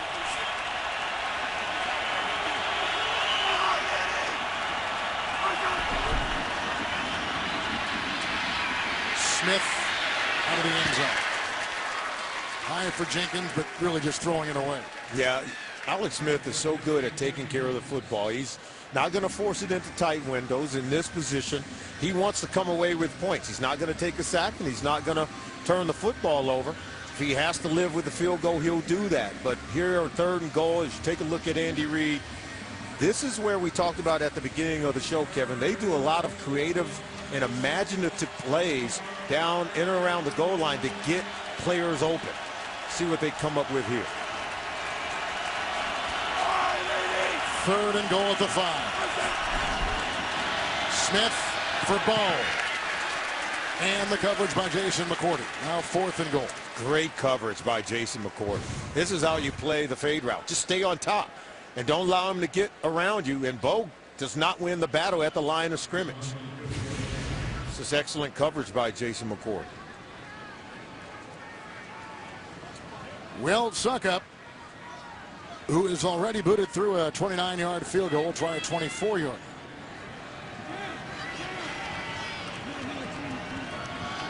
And remember, this Chiefs drive started back on their 1.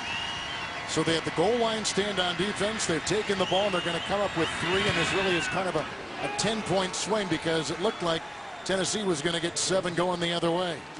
And the Titans had been one of those teams, one of a handful of teams that have scored on every red zone possession so far this year, and they come away goose egg after sitting right there at the goal line, inside the 1-yard line, and couldn't come away with any points.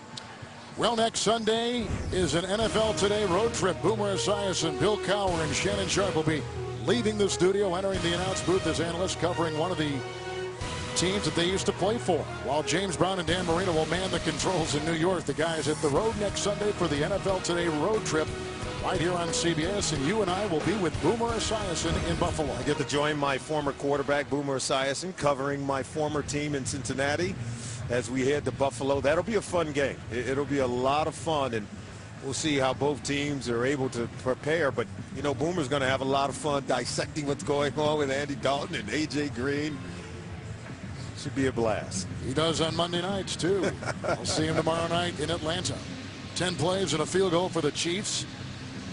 Avery had the 41-yard reception, 24-yard pass to McGrath, who continues to be a very solid part of this Kansas City offense at the tight end. And then Charles had a catch and run of 8, catch of 9. The ensuing kickoff after the 24-yard field goal. Reid will leave it in the end zone.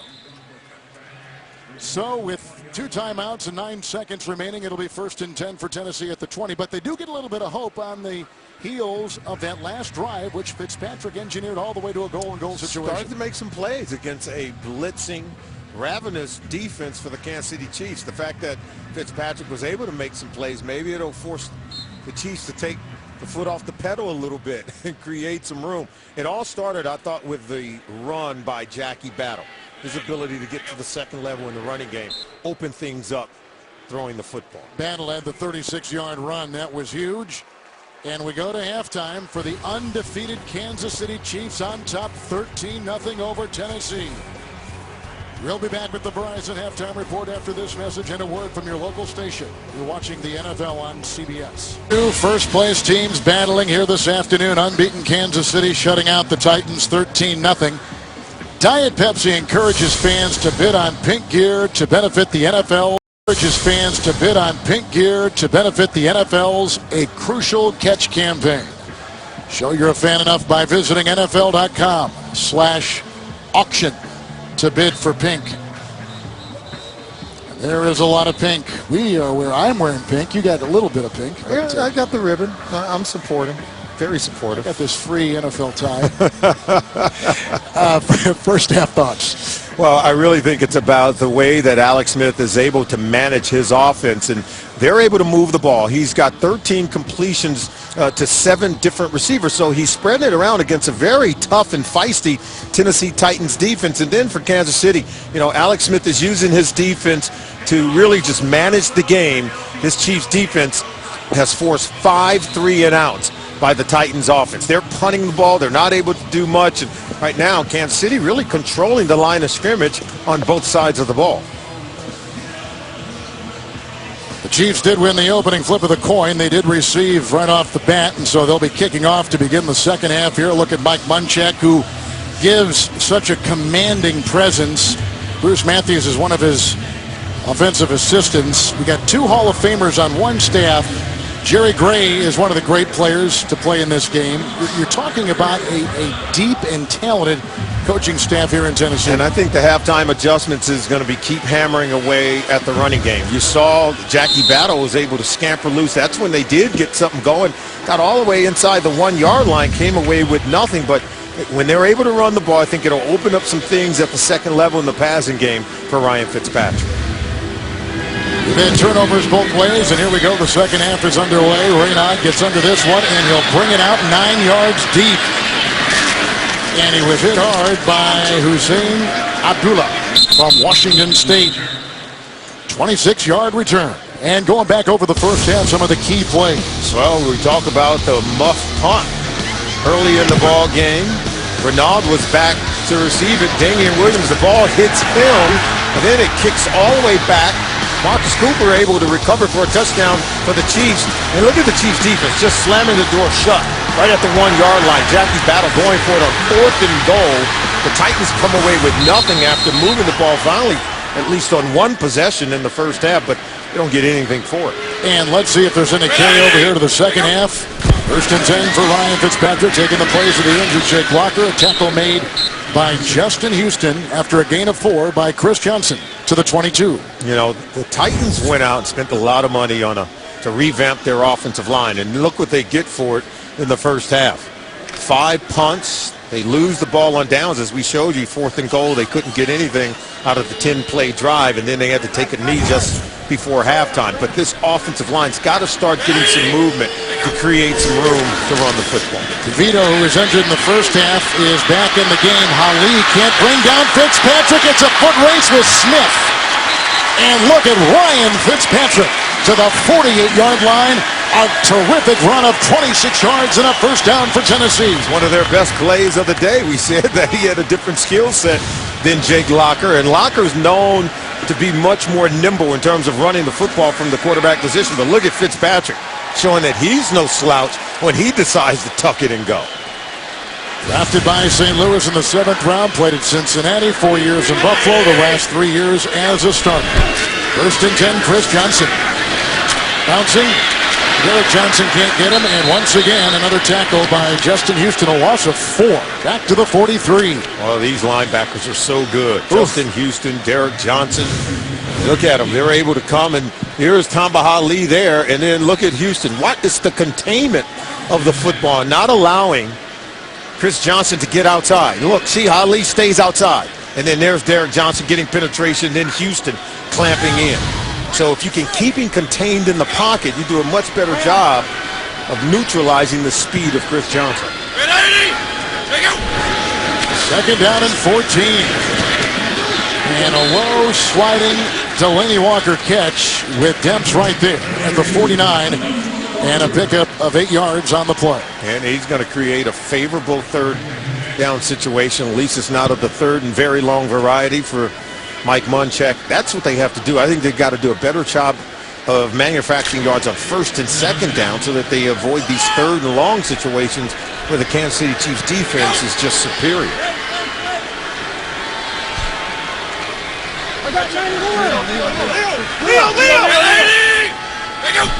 It's a 3rd and 7 for Ryan Fitzpatrick. They come off the edge with Flowers up the middle. Grabbed by Bailey. Oh, and look at this. Chris Johnson off to the races. Getting a block downfield from Wright. Getting a block downfield from Washington. That is a Tennessee touchdown. Oh, baby, what a play.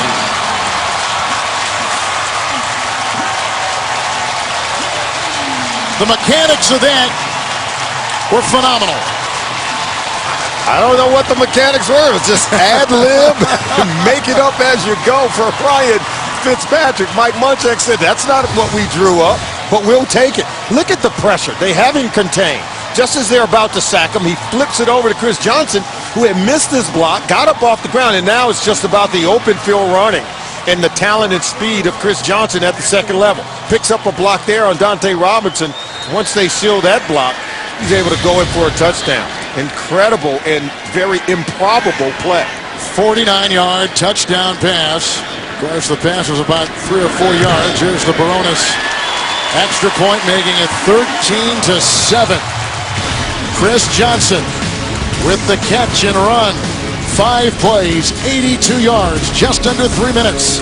And Johnson to the house. 3-time Pro Bowler Chris Johnson got that little pitch. It was officially a forward pass. It is a 49-yard touchdown pass. Johnson's first touchdown of the season. I think that's the first time we've seen him in the open field where he can do his thing. And you can see the talent. Still has that speed, still have that open field running ability that's made him a special player in our league. Quentin Demps, the number 2 kickoff return man in the NFL, is back and ready to get this kickoff from Barones, stepping on the chalk to the 20, 1st down and 10. With a look at Alex Smith, who picked up a little bit of his offensive momentum toward the end of the first half. Well, it's been tough sledding for this Chiefs offense. They've had some early penalties. You know, the 8-play, 80-yard drive on that first possession. Penalties is what derailed that drive, and then they had the 3 punts, but then they kind of got it going. They had the field goal, and fumbled in a punt, but there's been moments where they've been able to make some plays, both running and throwing the football, but it has not come easy. Avery has got a bad shoulder, may not return. Hall is wide to the bottom of your screen. It is a 1st and 10.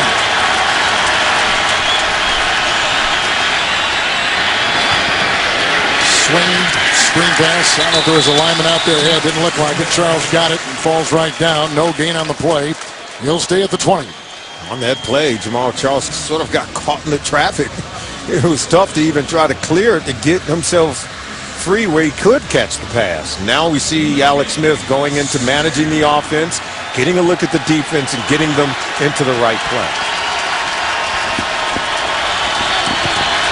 It's second down and 10.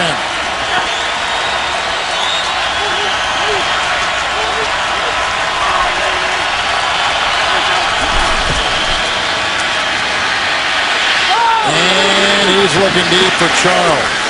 Coverage on the play by Pollard. Third down and 10. Well, you get the sense that Alex Smith could have cut that one loose maybe a little sooner, as Charles has had a step on him, but the defense did a really good job of cutting it off. They really put Charles in a lot of different positions, don't they? They move him around a lot. We talked about how they create ways to get players open. He's one of the guys. Their leading rusher, leading receiver. He loves the workload. He said, I feel like I'm a quarterback in this offense because he's got the ball in his hand so often. It's third down and 10. McGrath with a good block on the right side and just out of the reach of Mccluster. Alex Smith threw that to a crowded part of the field. Missed Dexter Mccluster just by a hair, but look at all the defenders in that area. Needed to be perfect with that pass. This winds up the 8th possession. This will be the 5th punt. Colquitt. He'll send this ball with a slight breeze in his face. 3 and out. Reid is deep, and he'll get this ball at the 26-yard line for the Tennessee Titans. Makes a couple miss. Couldn't get him, and finally ushered out of bounds right there by James Michael Johnson. 12-yard return, 53-yard punt, and we have a penalty flag at the 38.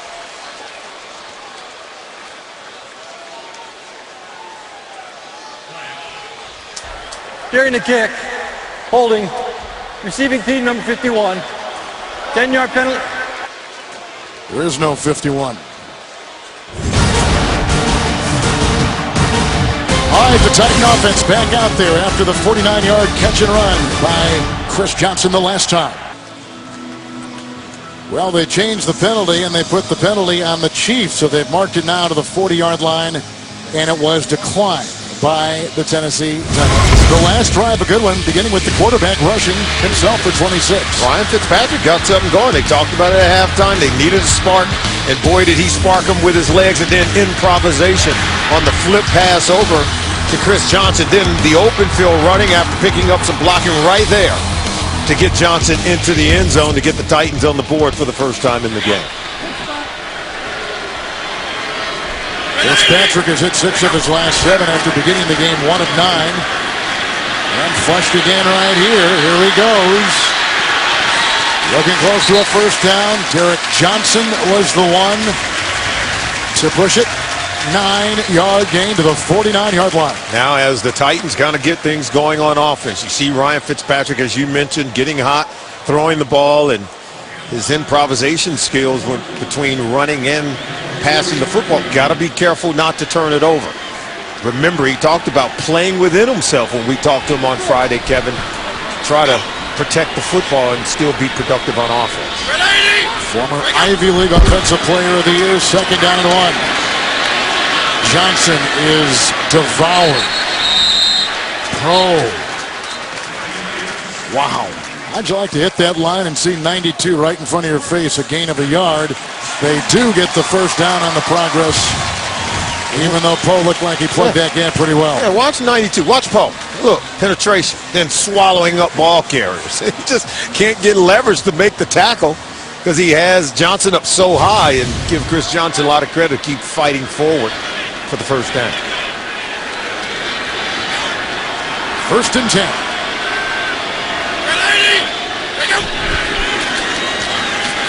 Good block by the left tackle, Roos. What a catch made by Kendall Wright with a block from Britt. And down he goes, taking it all the way to the Kansas City 34. A 16-yard catch and run after a great catch. Look at Kendall Wright. We told you he can create yards after catch, but what a catch. Hauling it in with one hand. They freed him up by bringing him underneath the coverage. and just making a really nice catch. And now this offense seems to be gaining some continuity and some rhythm, particularly in the passing game. Wright led Tennessee in receptions a year ago, most prolific receiver in the history of Baylor football. With the 1st and 10 at the 34, here's Johnson. Derek Johnson meets him in the backfield, loss of a yard, back to the 36. We go to New York and James Brown. Sam, talk about Aaron Rodgers. Even with the highlights, Kevin and Solly, it's personal. Back to you guys. It's always personal. James Jones caught the most touchdowns a year ago. Here comes Ali. There goes Fitzpatrick. Here comes Wright. What a block by Walker. Tackled by Derek Johnson. The downfield blocking of Tennessee receivers and tight ends has been terrific to the Kansas City 12. That is a catch and run of 24 and a first down. All right, Wright just attacks the goal line after he makes this catch. And you talk about the blocking downfield. Watch Delaney Walker. Number 82. Don't follow the ball. Look downfield. Watch him hit the block.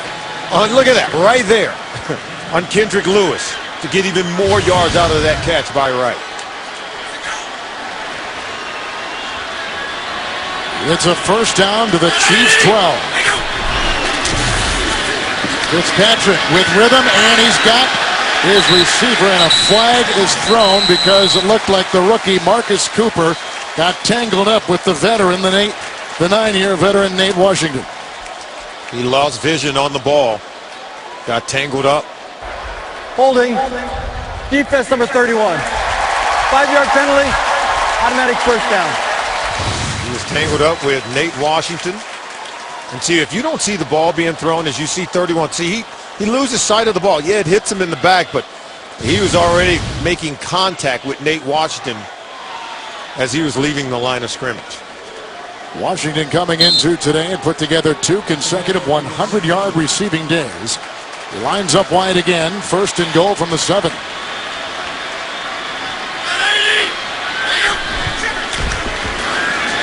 To the end zone. Dropped by Britt, coverage by Sean Smith. Britt is struggling. Boy, I know he's got the ribs, but this one is right in the breadbasket. He should have had it, you're right. The back shoulder throw. Well thrown by Ryan Fitzpatrick.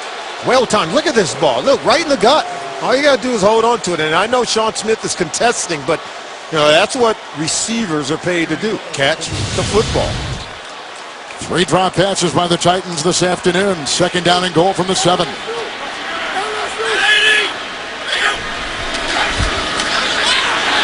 Again to the end zone. This time they were going for rookie Justin Hunter out of Tennessee, whose 2 previous receptions in the NFL had been for touchdowns, and he's only caught 2. He was 2 for 2. 2 catches, 2 touchdowns from Justin Houston. Not this one.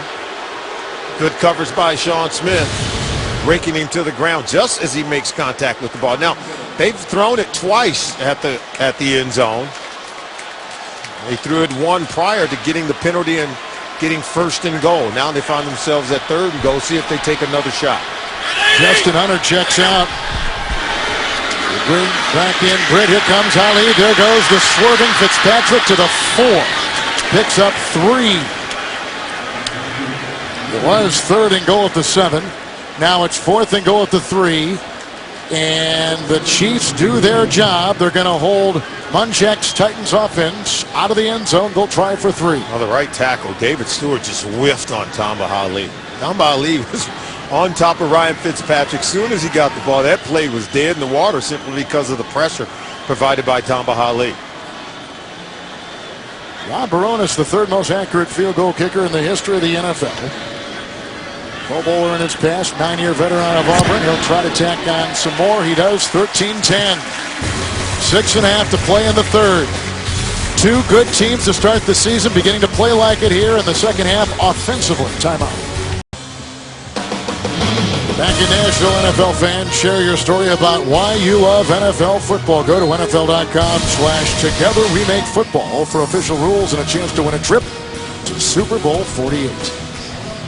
Well, 22-yard field goal by that guy, Baronis, with some fireworks in between. Handed in by Kendall Wright, a 16-yard and a 24-yard catch and run. The ensuing kickoff at the feet of Dents and bouncing out of the end zone. So Alex Smith is playing with the lead. His undefeated team taking the field. 6.5 to play, leading 13-10. We're in the third quarter here in Nashville. Second half possession coming up for the Chiefs. 3 and out the first time. Here they begin at second possession. First down and 10 from the 20.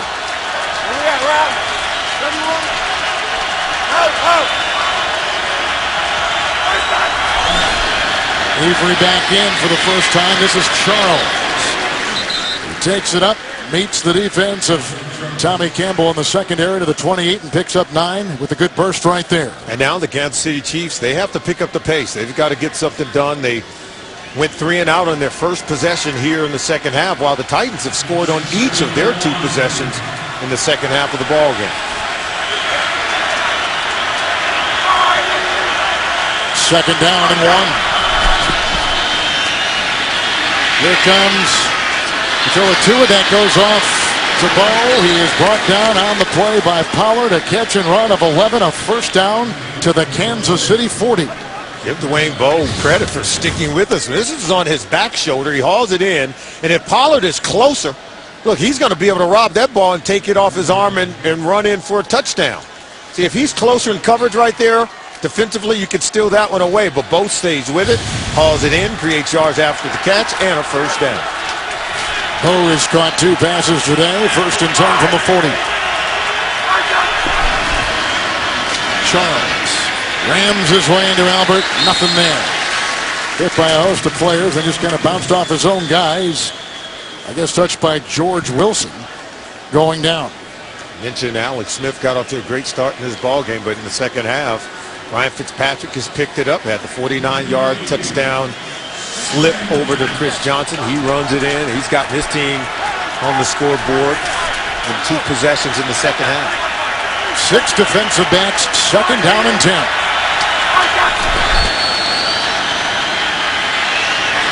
Oh, it's picked off. Picked off by Pollard, who intercepts it off his old team. On a deflected ball, looked like, and Pollard is down.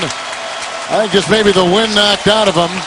Smith threw a couple of picks last week and throws a pick right here. Kansas City's second turnover today. This one just gets away from Smith. Look, he throws it way too high. No, he's trying to clear the line of scrimmage, doesn't want the ball to get tipped, but that ball sails right over the head of Jamal Charles. And if Charles doesn't make the tackle, Pollard's going to run it in for a touchdown. But I'm not going to come up with any kind of excuses, but just as he was getting that ball to throw, the rain has fallen very hard. The skies have opened up. That ball may have been slick. We know that Alex Smith takes care of the ball as well as any quarterback in the National Football League. And for his man, the intended receiver, to be open and for it to go that far over his head, the ball had to slip. First and 10, great beginning field position after the Pollard interception outside for Chris Johnson and brought down quickly by Flowers. And he works his way to the 40 on a gain of 2. Well, the Chiefs defense has to stiffen up, but if you're Tennessee Titans, you want to try to get this one into the end zone. Put some more points on the board. Your defense is able to get the turnover, get you on a short field, and Mike Munchek is seeing this as an opportunity to take control of the ball game. Pollard, by the way, grabs his second interception of the season. He had one in Houston against his former team. Second down and 8.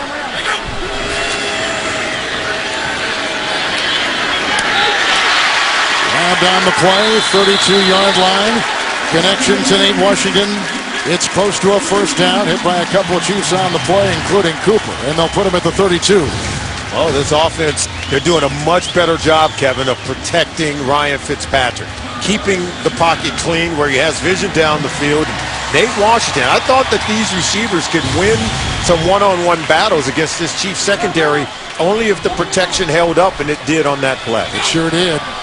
And if it doesn't, he's elusive. That's right. He's proven that he can get out of the pocket. First and 10. Roos the block at the left tackle. And there goes a flag. They're looking for Walker. There was coverage on the play from both Demps and by Kendrick Lewis. They were hand fighting for that one. There was some hand-to-hand combat. I think with Demps' back turned to the quarterback, they're going to call the defensive back. Prior to the pass, holding, defense number 35. 5-yard penalty. Automatic first down. See, I thought Demps had really good position on the intended receiver, but his back is turned to the quarterback. He's never playing the ball in the air, and he's beyond that 5-yard boundary area where you can make contact with the receiver while he's running his route. Sooner or later, you got to let him go and play coverage with your feet and not your hands. Chiefs have 7 penalties so far today. Andy Reid had concerns about his corners. This is the situation he did not want to see his defense in. You can see the total yards here in the second half where the Titans are getting warmed up.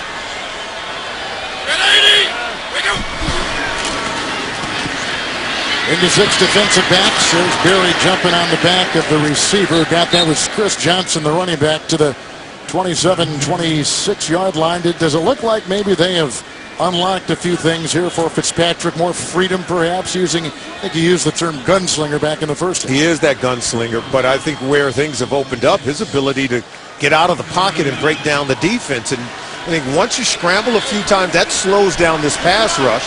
It helps your offensive line, and now he's finding a little bit more time to throw the football.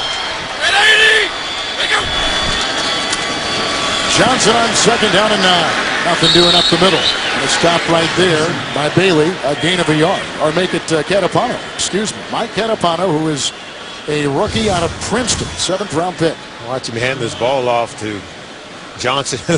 Fitzpatrick making sure that the runner, Chris Johnson, has the ball. That's just riding the tailback and making sure that he secures the football. 3rd and 8 against the number 2. 3rd down defense in the NFL of the Chiefs. 3rd and 8, and they need the 17.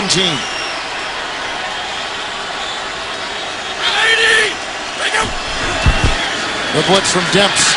Houston is on the run, almost picked off. Boy, I tell you, he's had about 3 of them, and there goes a flag. 3 of them in the grasp of Eric Berry. Incomplete. This one I just think is really good coverage by Berry. I know they're going to call him from holding Delaney Walker, but he was in the underneath coverage. He turns around, makes a play on the ball. I want to see where this is pass interference. Pass interference.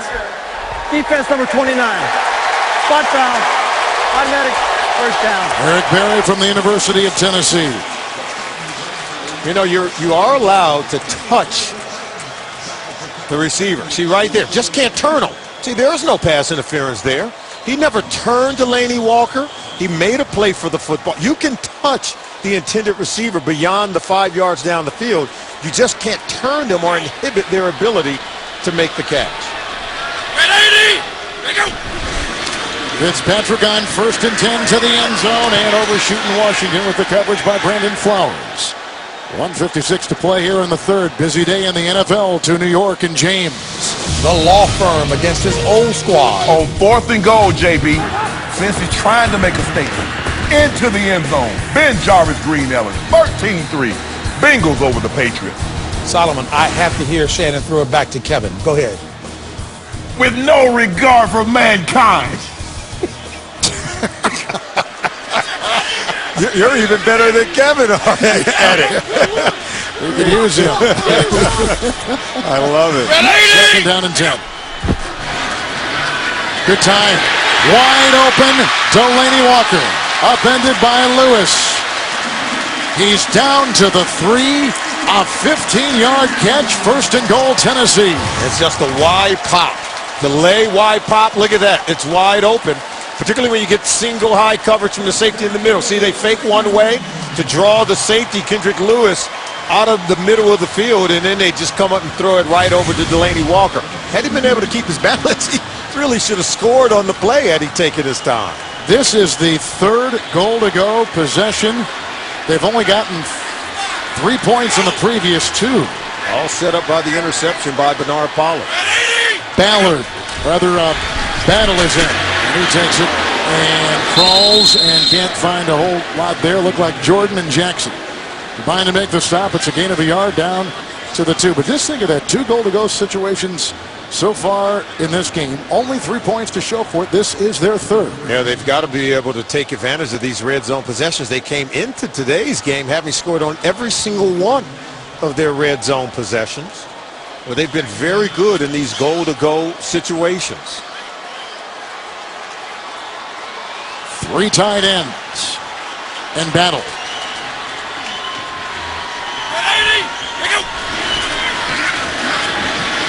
Here they come. Poe!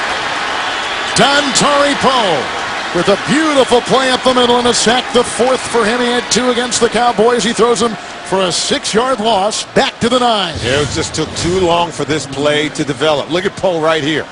Look at him just get rid of blockers. He is just so good. You know, he had that quickness coming out of Memphis. I remember him at the scouting combine where he dazzled the scouts, ended up becoming a first-round pick. Comes up with a big play right there. That's the end of the third. With the Chiefs on top by 3, we return to Nashville after this message and a word from your local station.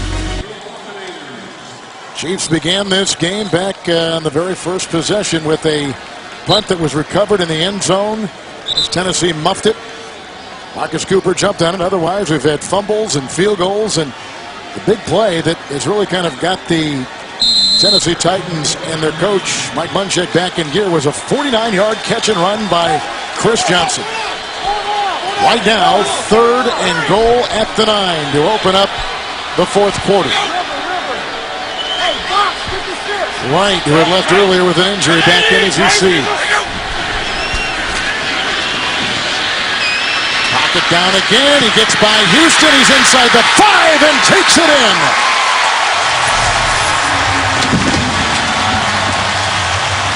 Nine-yard touchdown run by Ryan Fitzpatrick in what was the longest 3rd down conversion allowed by the Chiefs defense so far this young season.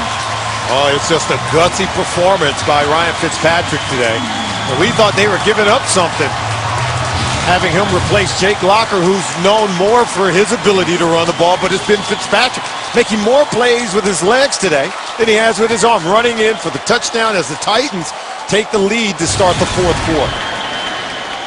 Sensational. Now the extra point by Rob Baronis.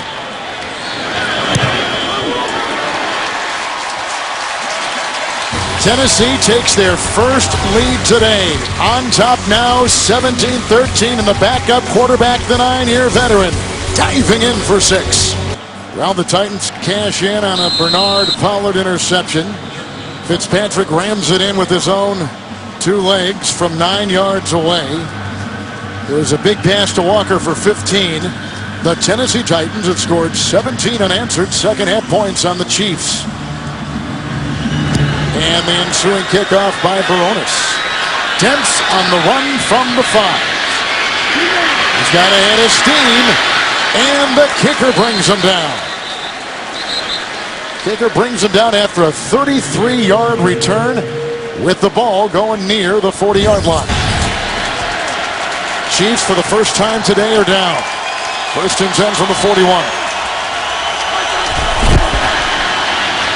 Charles.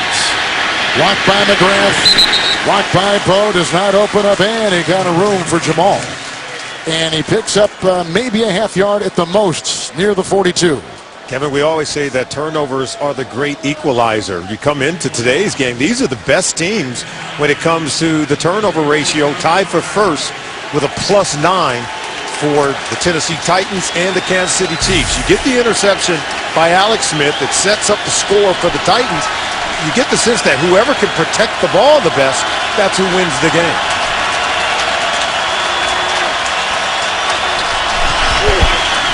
On 2nd down and 9, Jamal Charles, good block by Poe. That opens up room. Close, in fact, he got the first down.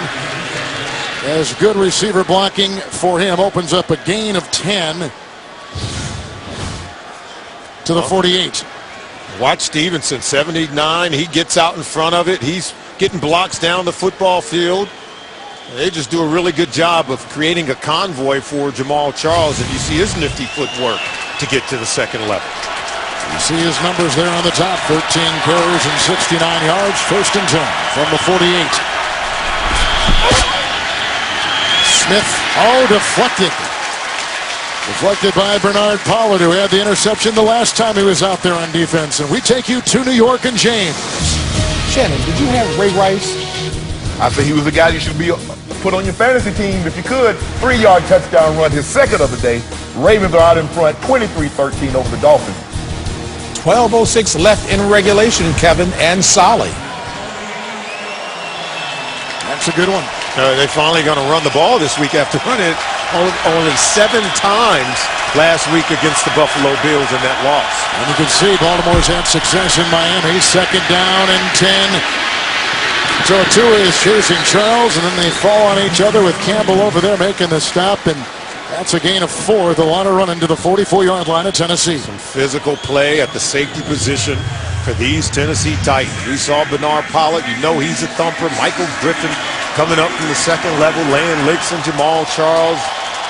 These guys are very physical. They play fast and furious in Jerry Gray's defense. Smith breaks huddle. He'll see 6 defensive backs. 3rd and 6. They need the 38. The Chiefs have missed their last 5 third down conversions. Look out! Cam Wembley got him. Incomplete pass. Cam Wembley coming off the edge, rushing hard, and the Chiefs have got to punt the ball. Just great coverage on the back end. This is what we call a coverage sack. He wanted to go to McGrath over to his right, but Michael Griffin has great coverage. Cam Wembley detaches from Stevenson. Look at right here. See, that's the coverage right there. That's where he wanted to go, but he had to pull it down. And then Wembley's able to beat Stevenson to get pressure on the quarterback. Colquitt great at getting this inside the 20. Reid is back, former Viking, and oh my goodness. And that flutters out of bounds at about the 30. Let's see. You know, they've had some special teams issues. They had a partial block last week that the Giants had on him, and then one was blocked against Jacksonville. This was low from Gafford and just off the side of his foot. Well, they flipped hands with Kansas City. Only has 35 yards of second half offense, and moments ago we had the 9-yard punt. That's what they calculated that for Colquitt on the low snap by Gafford. That just went off the side of his foot.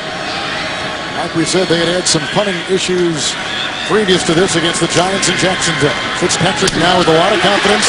Britt, 1st and 10. Got by Smith. Out of bounds he goes. Berry and Demps usher him out of play to the 44.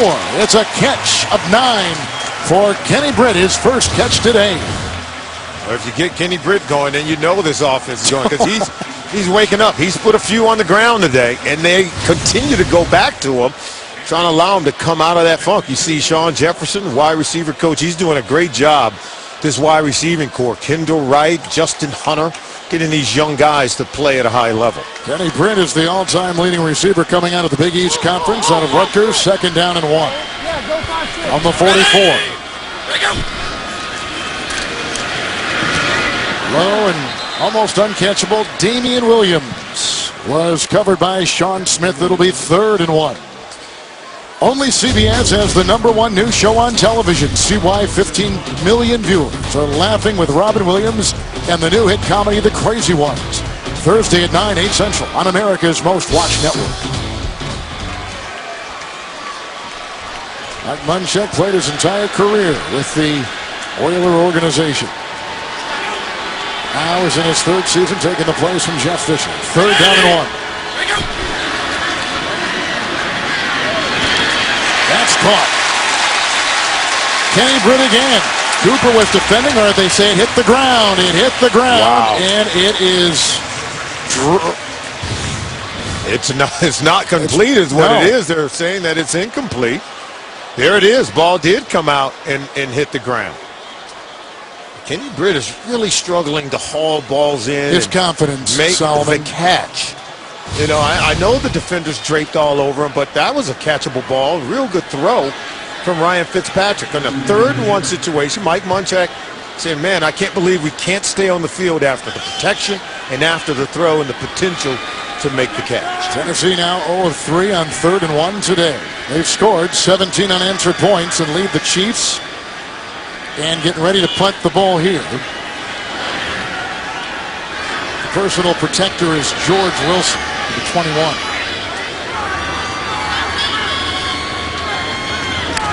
Mccluster back at the 10. And here he goes. Dexter Mccluster. Ooh, big time hit right there by Jackie Paddle. It was on the chalk. and a flag thrown. Well, that's going to give new life to Kansas City because they're going to have really good field position as a result of the penalty. I couldn't tell if it was 22 or 42. It happened so fast.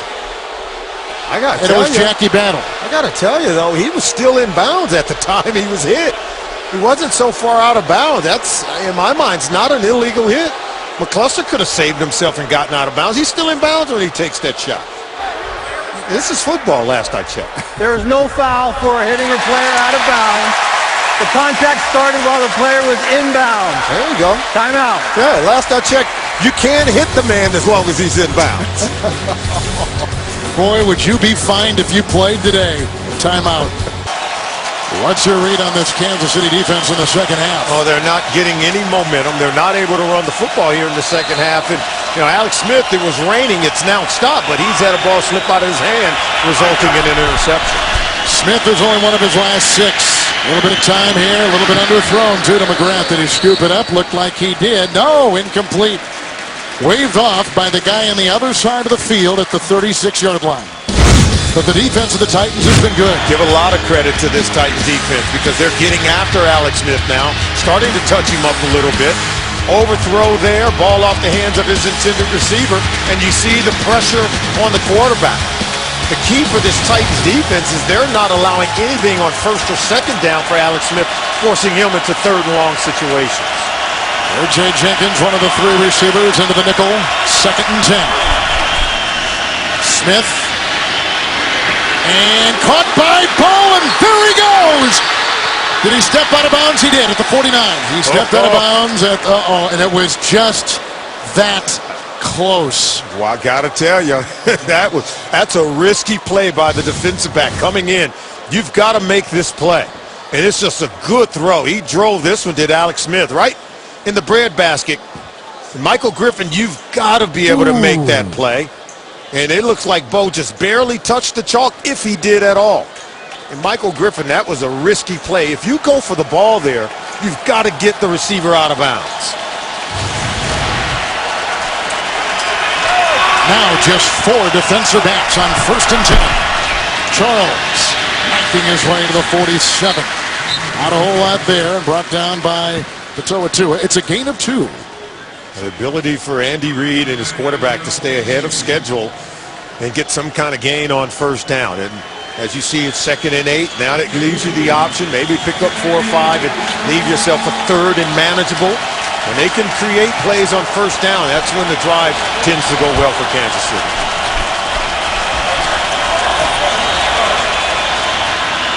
On 2nd down and 8, he's got McGrath, who is held on the play by McCourty. He gets as far as the 44 and a gain of 3. One thing that has marked Kansas City's season, and you were talking about this earlier, the way they have closed out games this season. Long drives, usually when they grab the other team by the throat. Now playing from behind, but still maybe in that same frame of mind. We've seen them do it against Philadelphia in the Thursday night game. We saw them do it last week against the Giants, putting together long drives when the game's on the line. It's all about the game management skills of Alex Smith, and you can see them gaining that kind of momentum on this drive. Good point, 3rd and 5. They need the 39. Here comes Wembley. There goes Smith, and oh, is he hit hard? He looked like he may be shy. There goes a flag. Looks like he is shy of the first down from where they've spotted it right now, which seems to be the 41. But the flag is there. This is a big call. Now, he's a runner. You get to hit him, Kevin. He's not allowed to just continue to run down the field. You don't have to just push him out of bounds because he's a quarterback. If he's in bound, he is a runner. Personal foul. Unnecessary roughness. Defense number 53. 15-yard penalty from the end of the run. Automatic first down. But look how long he is on the chalk before he is hit. His foot is still in the air.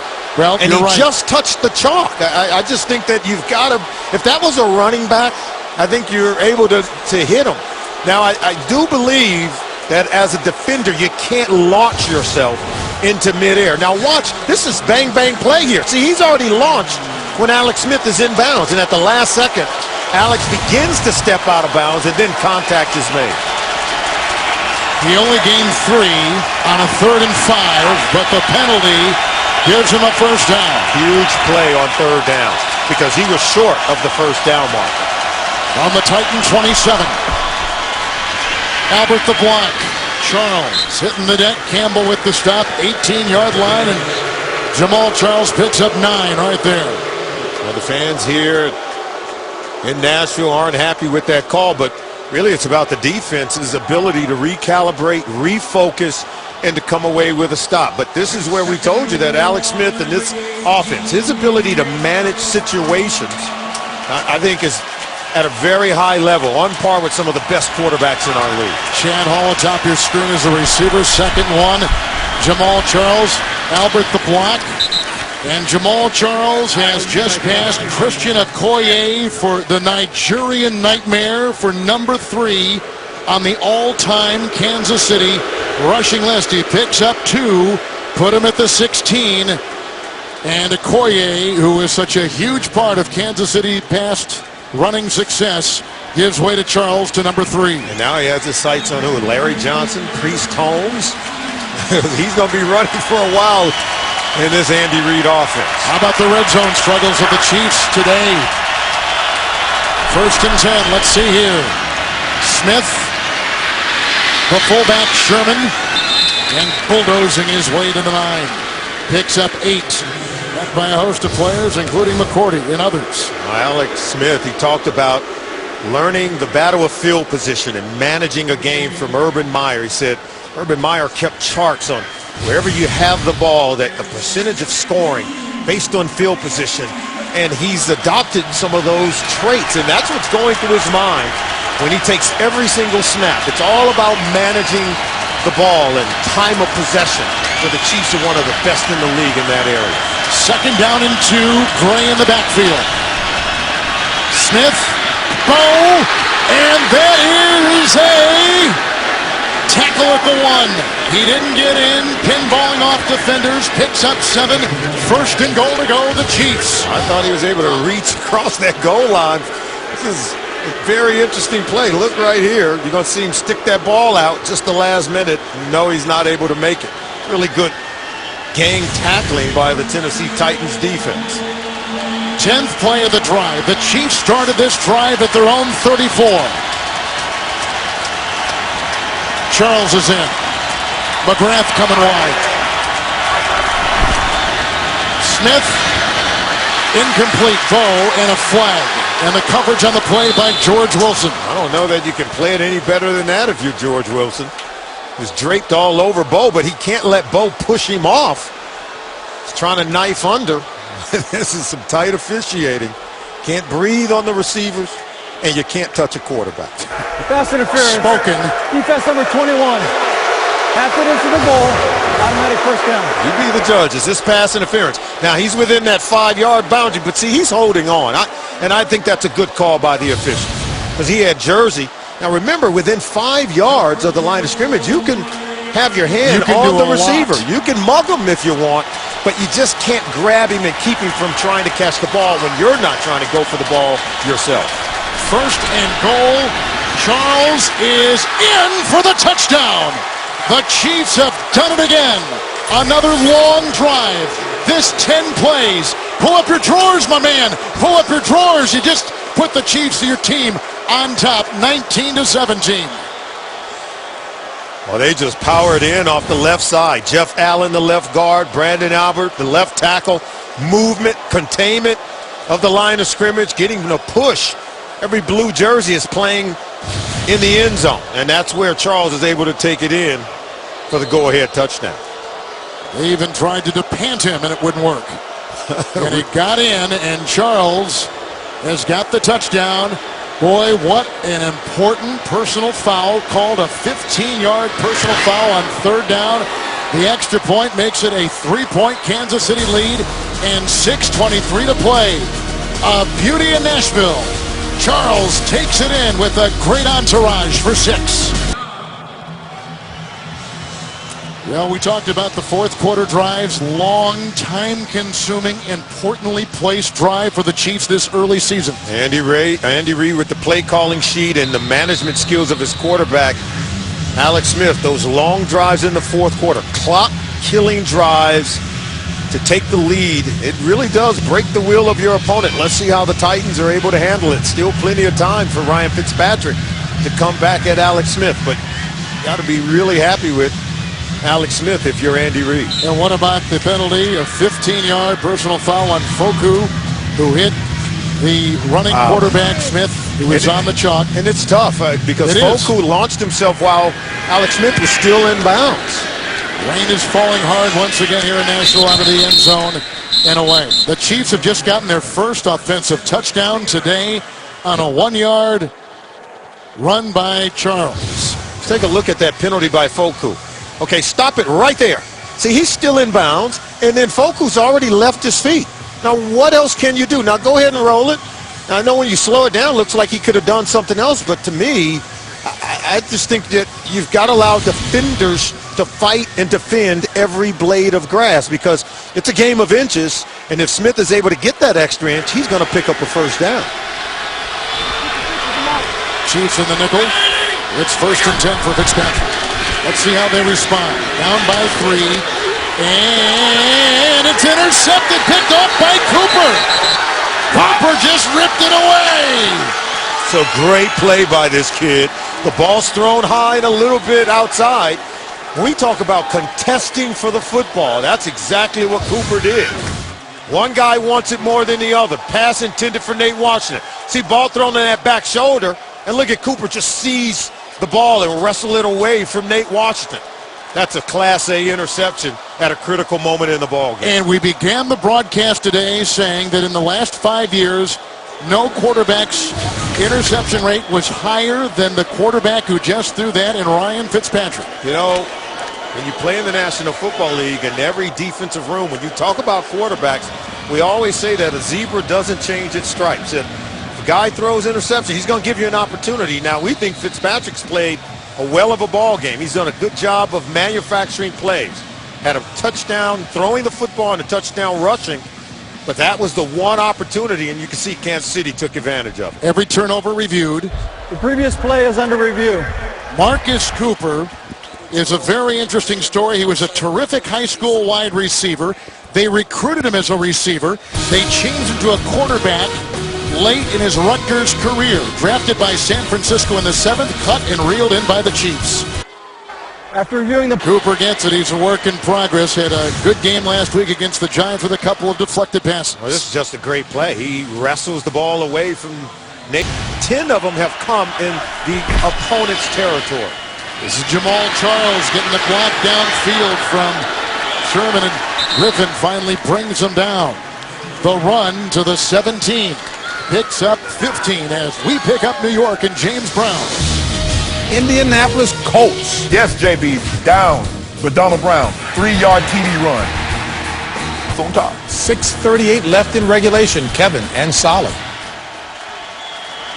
Big game right there. Seattle is one of the best in the NFL. Thank you, James. 1st and 10 from the 17, Charles. And swerving his way to the 10. Brought down on the play by Akeem Ayers. It is a gain of 7 for Jamal Charles, who on the ground this afternoon has rushed for just under 100 yards. Not quite ready to start using those timeouts, but if you're Tennessee, you got to go ahead and get a stop here. I think once you get inside 4 minutes, then you're going to go ahead and try to preserve some of the time on the clock. But they're in need of a big-time stop. They cannot allow this team to get one more first down. He is over 100, as you saw. 101 now for Jamal Charles. 2nd down 3 from the Tennessee 10. Charles again. Maybe the 9. Zach Brown is right there.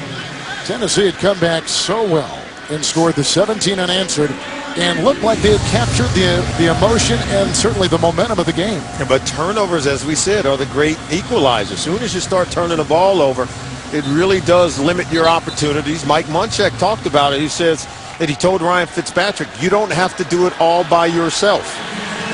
Know that you have a good defense. Know that you have other playmakers on this football team. And I don't think that he was trying to do too much on that throw. It was just a hair behind Nate Washington. And give Cooper credit for just making a great play on the football. This a pretty important 3rd and 3. Yes. You've got plenty of time left in the game. You're only down by 3. And the Titans are geared up for what they hope is a big defensive play. The Chiefs have missed their last 6 third downs. 3rd and 3. And for the Chiefs offense, this could be a game-defining 3rd down.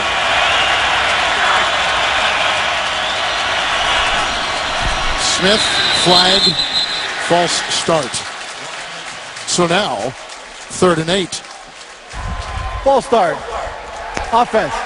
Number 84. 5-yard penalty. Still 3rd down. And that's the tight end, McGrath. There he is right here. But look at Bo. I think Bo is the guy that actually moves. Watch and see. Yeah, see, it was Bo.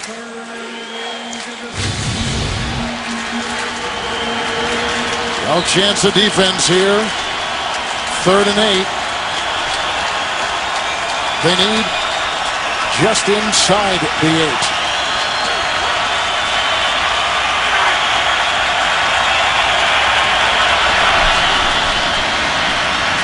Batted down. What a great defensive play by LeVar Edwards. He is a rookie. He's a part-time player, a part-time starter at LSU, a 5th-round pick, and he comes up with the biggest defensive play of his young career. It's a huge play. Take a look at him there, working against Stevenson, getting penetration in the face of the quarterback, and even though he come with a double team late, he gets deep enough penetration in the face of Alex Smith, is able to bat down that ball, saving them time on the clock, forcing the field goal. Still a 1-possession game for the Tennessee Titans. Huge defensive play. Now a 33-yard field goal by Ryan Suckup. The rain is hardly falling. There is a breeze at his back, and now it's 23-17. With 4:10 to play, and the Titans with all 3 of their timeouts remaining. That's why it was a critical stop right there. We said they couldn't allow the Chiefs to get another 1st down because they saved time on the clock, and they almost get an extra timeout with the 2-minute warning. And so Andy Reid, his defense is going to have to come out and be able to make a play as Alex Smith stands by. Ryan Fitzpatrick gets another shot from Mike Munchak. Look, he's smiling, patting his quarterback on the back and saying, you can do it. You can make us a play. One thing about the Chiefs wrapping that up, and we're going to engross ourselves in what's going to happen here next, but they've had 4 red zone possessions today, only getting a single touchdown, but settling for 3 field goals, with the Titan defense holding them out on those 3 occasions. Well, don't miss a new episode of the hit drama Person of Interest. New night, new time. Tuesday at 10, 9 Central only, CBS. So now it's all about number 4 and what he's got up his sleeve. It really is. As we look forward to what you have in this 4-minute offense, you don't have to go hurry up. You can get it done. You have all the timeouts plus the 2-minute warning. And I just think that you've got to get Jackie Battle going, get the run game going, but you've got to take some shots down the field and isolate the secondary and coverage. Reid will leave it there. The Chiefs have scored 10 unanswered 4th-quarter points after the Titans came back from a 13-0 hole to score 17. Now, let's talk about how the Titans have been able to move the football. It really has been when Ryan Fitzpatrick has tucked it and ran it to break down the defense. Things have opened up at the 2nd level. So the offensive line's got to do their best job protecting, but he can't be afraid to improvise and tuck it and run it because he still have 3 timeouts in his pocket. Well, the nice thing about bringing in a 9-year vet, he's been in this situation many times before. Fitzpatrick on 1st and 10 and going deep, looking for Washington, working on Cooper. Incomplete. 2nd down and 10. Well, we said that they had to take some shots down the field. I think when you get the one-on-one opportunities, you got to go for it. Single high safety, allow your receiver on the outside to win those one-on-ones. Fitzpatrick had a long ball for a touchdown last week against the Jets going up top to Nate Washington. Rain falling just a little bit. The Titans worked out with wet footballs Friday practice. And rightfully so. Yes. See if it helps them out. So Fitzpatrick, who has missed his last 4 passes, has a 2nd down and 10. On the money, caught by Walker, 28-yard line. Good-looking play. Protection held up, and I think that's what's key. Protection's got to hold up. Got to try to roll off a few more plays here. I'm not saying you have to hurry up, but you don't have all day either. I'd like to see a little bit better tempo with this Titans offense in the 4-minute offense. He's been here since March, so he is fully embedded in this offense. Yes, he has. He was here for the OTAs, through the mini camps, and all through training camp, so he's got command of the offense. Third down and 3.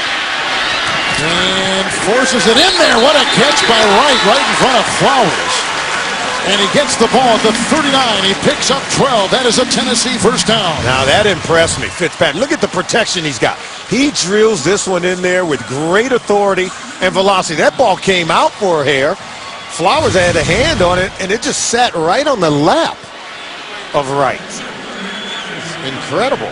Chiefs are playing with 6 in their secondary. It is 1st and 10. All 3 timeouts remaining for the Titans.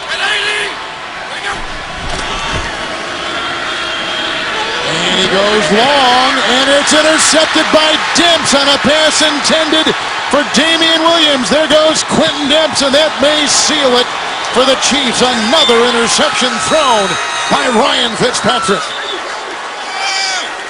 It's Ryan Fitzpatrick trying to make a play.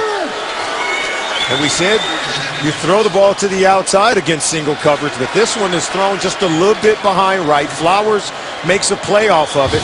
Again, deflected. It is a game of inches. The great quarterbacks, it's about ball placement. Watch it. It's on the back shoulder.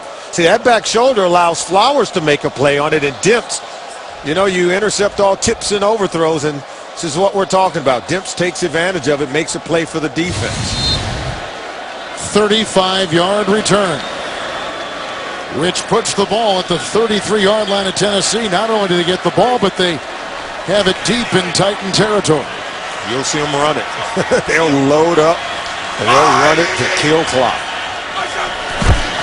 3 timeouts remaining for Tennessee. 3 also for the Chiefs. Gain of 2. Not a whole lot there. Average time of possession for the Chiefs, 9 minutes in the 4th quarter, where they dominate. They're the best in the National Football League of controlling the ball in the 4th quarter. Andy Reid knows how to manage this offense and got some help from his defense today. It's always, we told you at the top, Kevin, complementary football. That's what Andy Reid has brought to this football team here in Kansas City. So Cooper has had a pick, and Demps has had a pick, and coming up next, Peyton Manning and the picture-perfect Broncos battle Tony Romo and the Dallas Cowboys deep in the heart of Texas. Coming up next on CBS. That will be a terrific game. Wow, it sure will.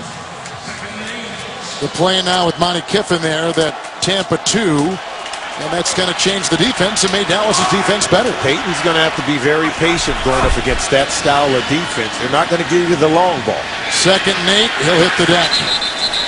Loss of 4, back to about the 35. So you want to get the field goal, obviously, if you can't get the first down. Well, that's why he fell right down. Yep. He didn't try to scramble around. He didn't back out of the situation, go in and go down and force the Titans to use one of those timeouts.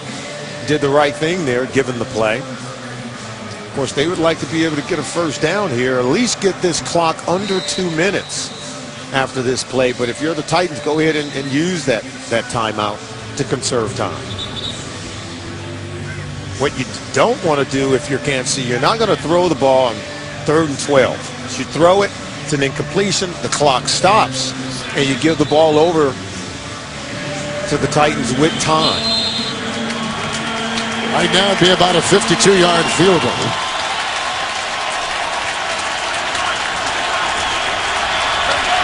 Third down and 12. They need the 23. Goes to Charles.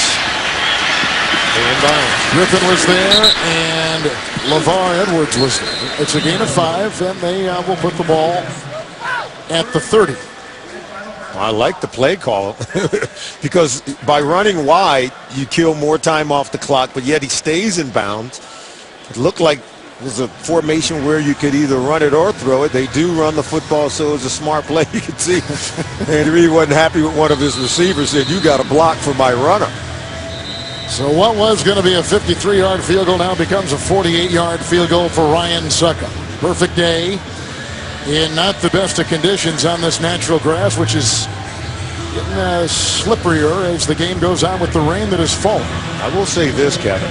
If you're Selka, you got to make this. If you miss it, the Titans get the ball with great field position with a timeout plus the 2-minute warning and a chance to put some points on the board. I should say they're out of timeouts, but they'll use the one at the 2-minute warning. He did have one block this year back on week 2. 48-yard try.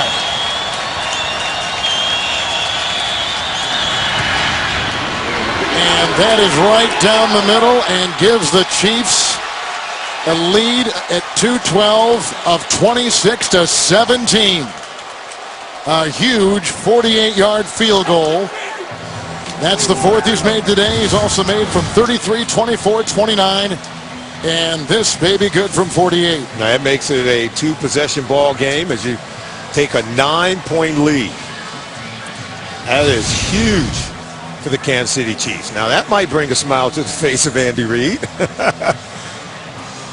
No timeouts remaining for Tennessee either, so they're now operating with some pretty big odds. 13 points off 3 Tennessee turnovers for the Chiefs this afternoon here in Nashville. These two teams I thought were evenly matched.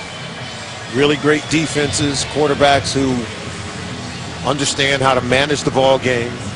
You felt that the team who could protect the ball the best and not turn it over would stand a better chance of winning. And to me, that would favor a quarterback like Alex Smith. Did throw an interception in this game today. We also saw a fumble from Jamal Charles.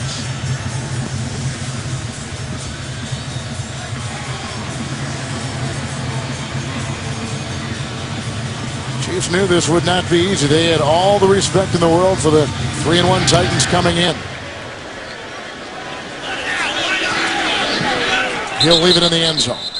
Well, the last time the Chiefs began a season 5-0, October 5, 2003. Dick Vermeil was the Chiefs head coach. Trent Green, it's Tony Gonzalez for the touchdown pass.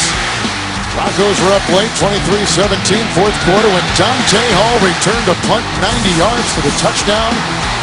Chiefs defeat the Broncos 24-23, the last time they started a season 5-0. With another little interesting twist to this game and what this means. The Chiefs coming in 4-0 this afternoon. Yeah, I think that Chiefs team went 13-3 on the season. It was a very special year. Remember Dante Hall running all over the place on some of those punt returns. Fitzpatrick 1st and 10. And grabbed by Kendall Wright. And then he in turn is grabbed by Brandon Flowers at the 31, 12-yard pickup. With the 2-minute warning, Tennessee's out of timeouts and they trail 26-17. So we're back here at the 2-minute warning. Tennessee's out of timeouts. 1st down and 10 yards to go from the 31-yard line. Rain has stopped. 26-17. Andy Reid looking right now in the eyes of a 5-0 start. He's still coaching too. And he did tell us he's been very demanding but fair on this group. And he said they've bought into everything that he's tried to coach them on since he walked through the door. With a 1st and 10. Underneath, Chris Johnson. Ridden down that time by Derek Johnson. Picks up 11 yards on the play. And they'll put him at the 42. He did not get out of bounds. Clock continues to move. They're out of timeouts. 1st and 10. Washington pushed out of bounds there by Smith. Gain of 9, very close to a 1st down to the Kansas City 49 in the AFC West. 2 unbeaten teams. Coming up next, you're going to see Denver down in Dallas, and the Chiefs with the win will obviously be atop at least for a couple of hours. And how about this? The Chiefs have already beaten Dallas. In fact, they beat every team in the NFC East Division. They've yet to play the Washington Redskins, but they've taken care of the other 3. 2nd down and 1. And Fitzpatrick, beautiful catch made right there. Justin Hunter, rookie, gain of 16 yards on the play. Good throw and a great catch in a 1st down. But was there a flag? Or are they saying an incomplete pass? I guess he didn't hold on. Clock stops. Here's been one of the problems today with the crew and the players is these players have on these pink towels that look like flags. That's They right. They look like Their towel is on the ground, I know. and you think it's a penalty flag. 3rd and 1.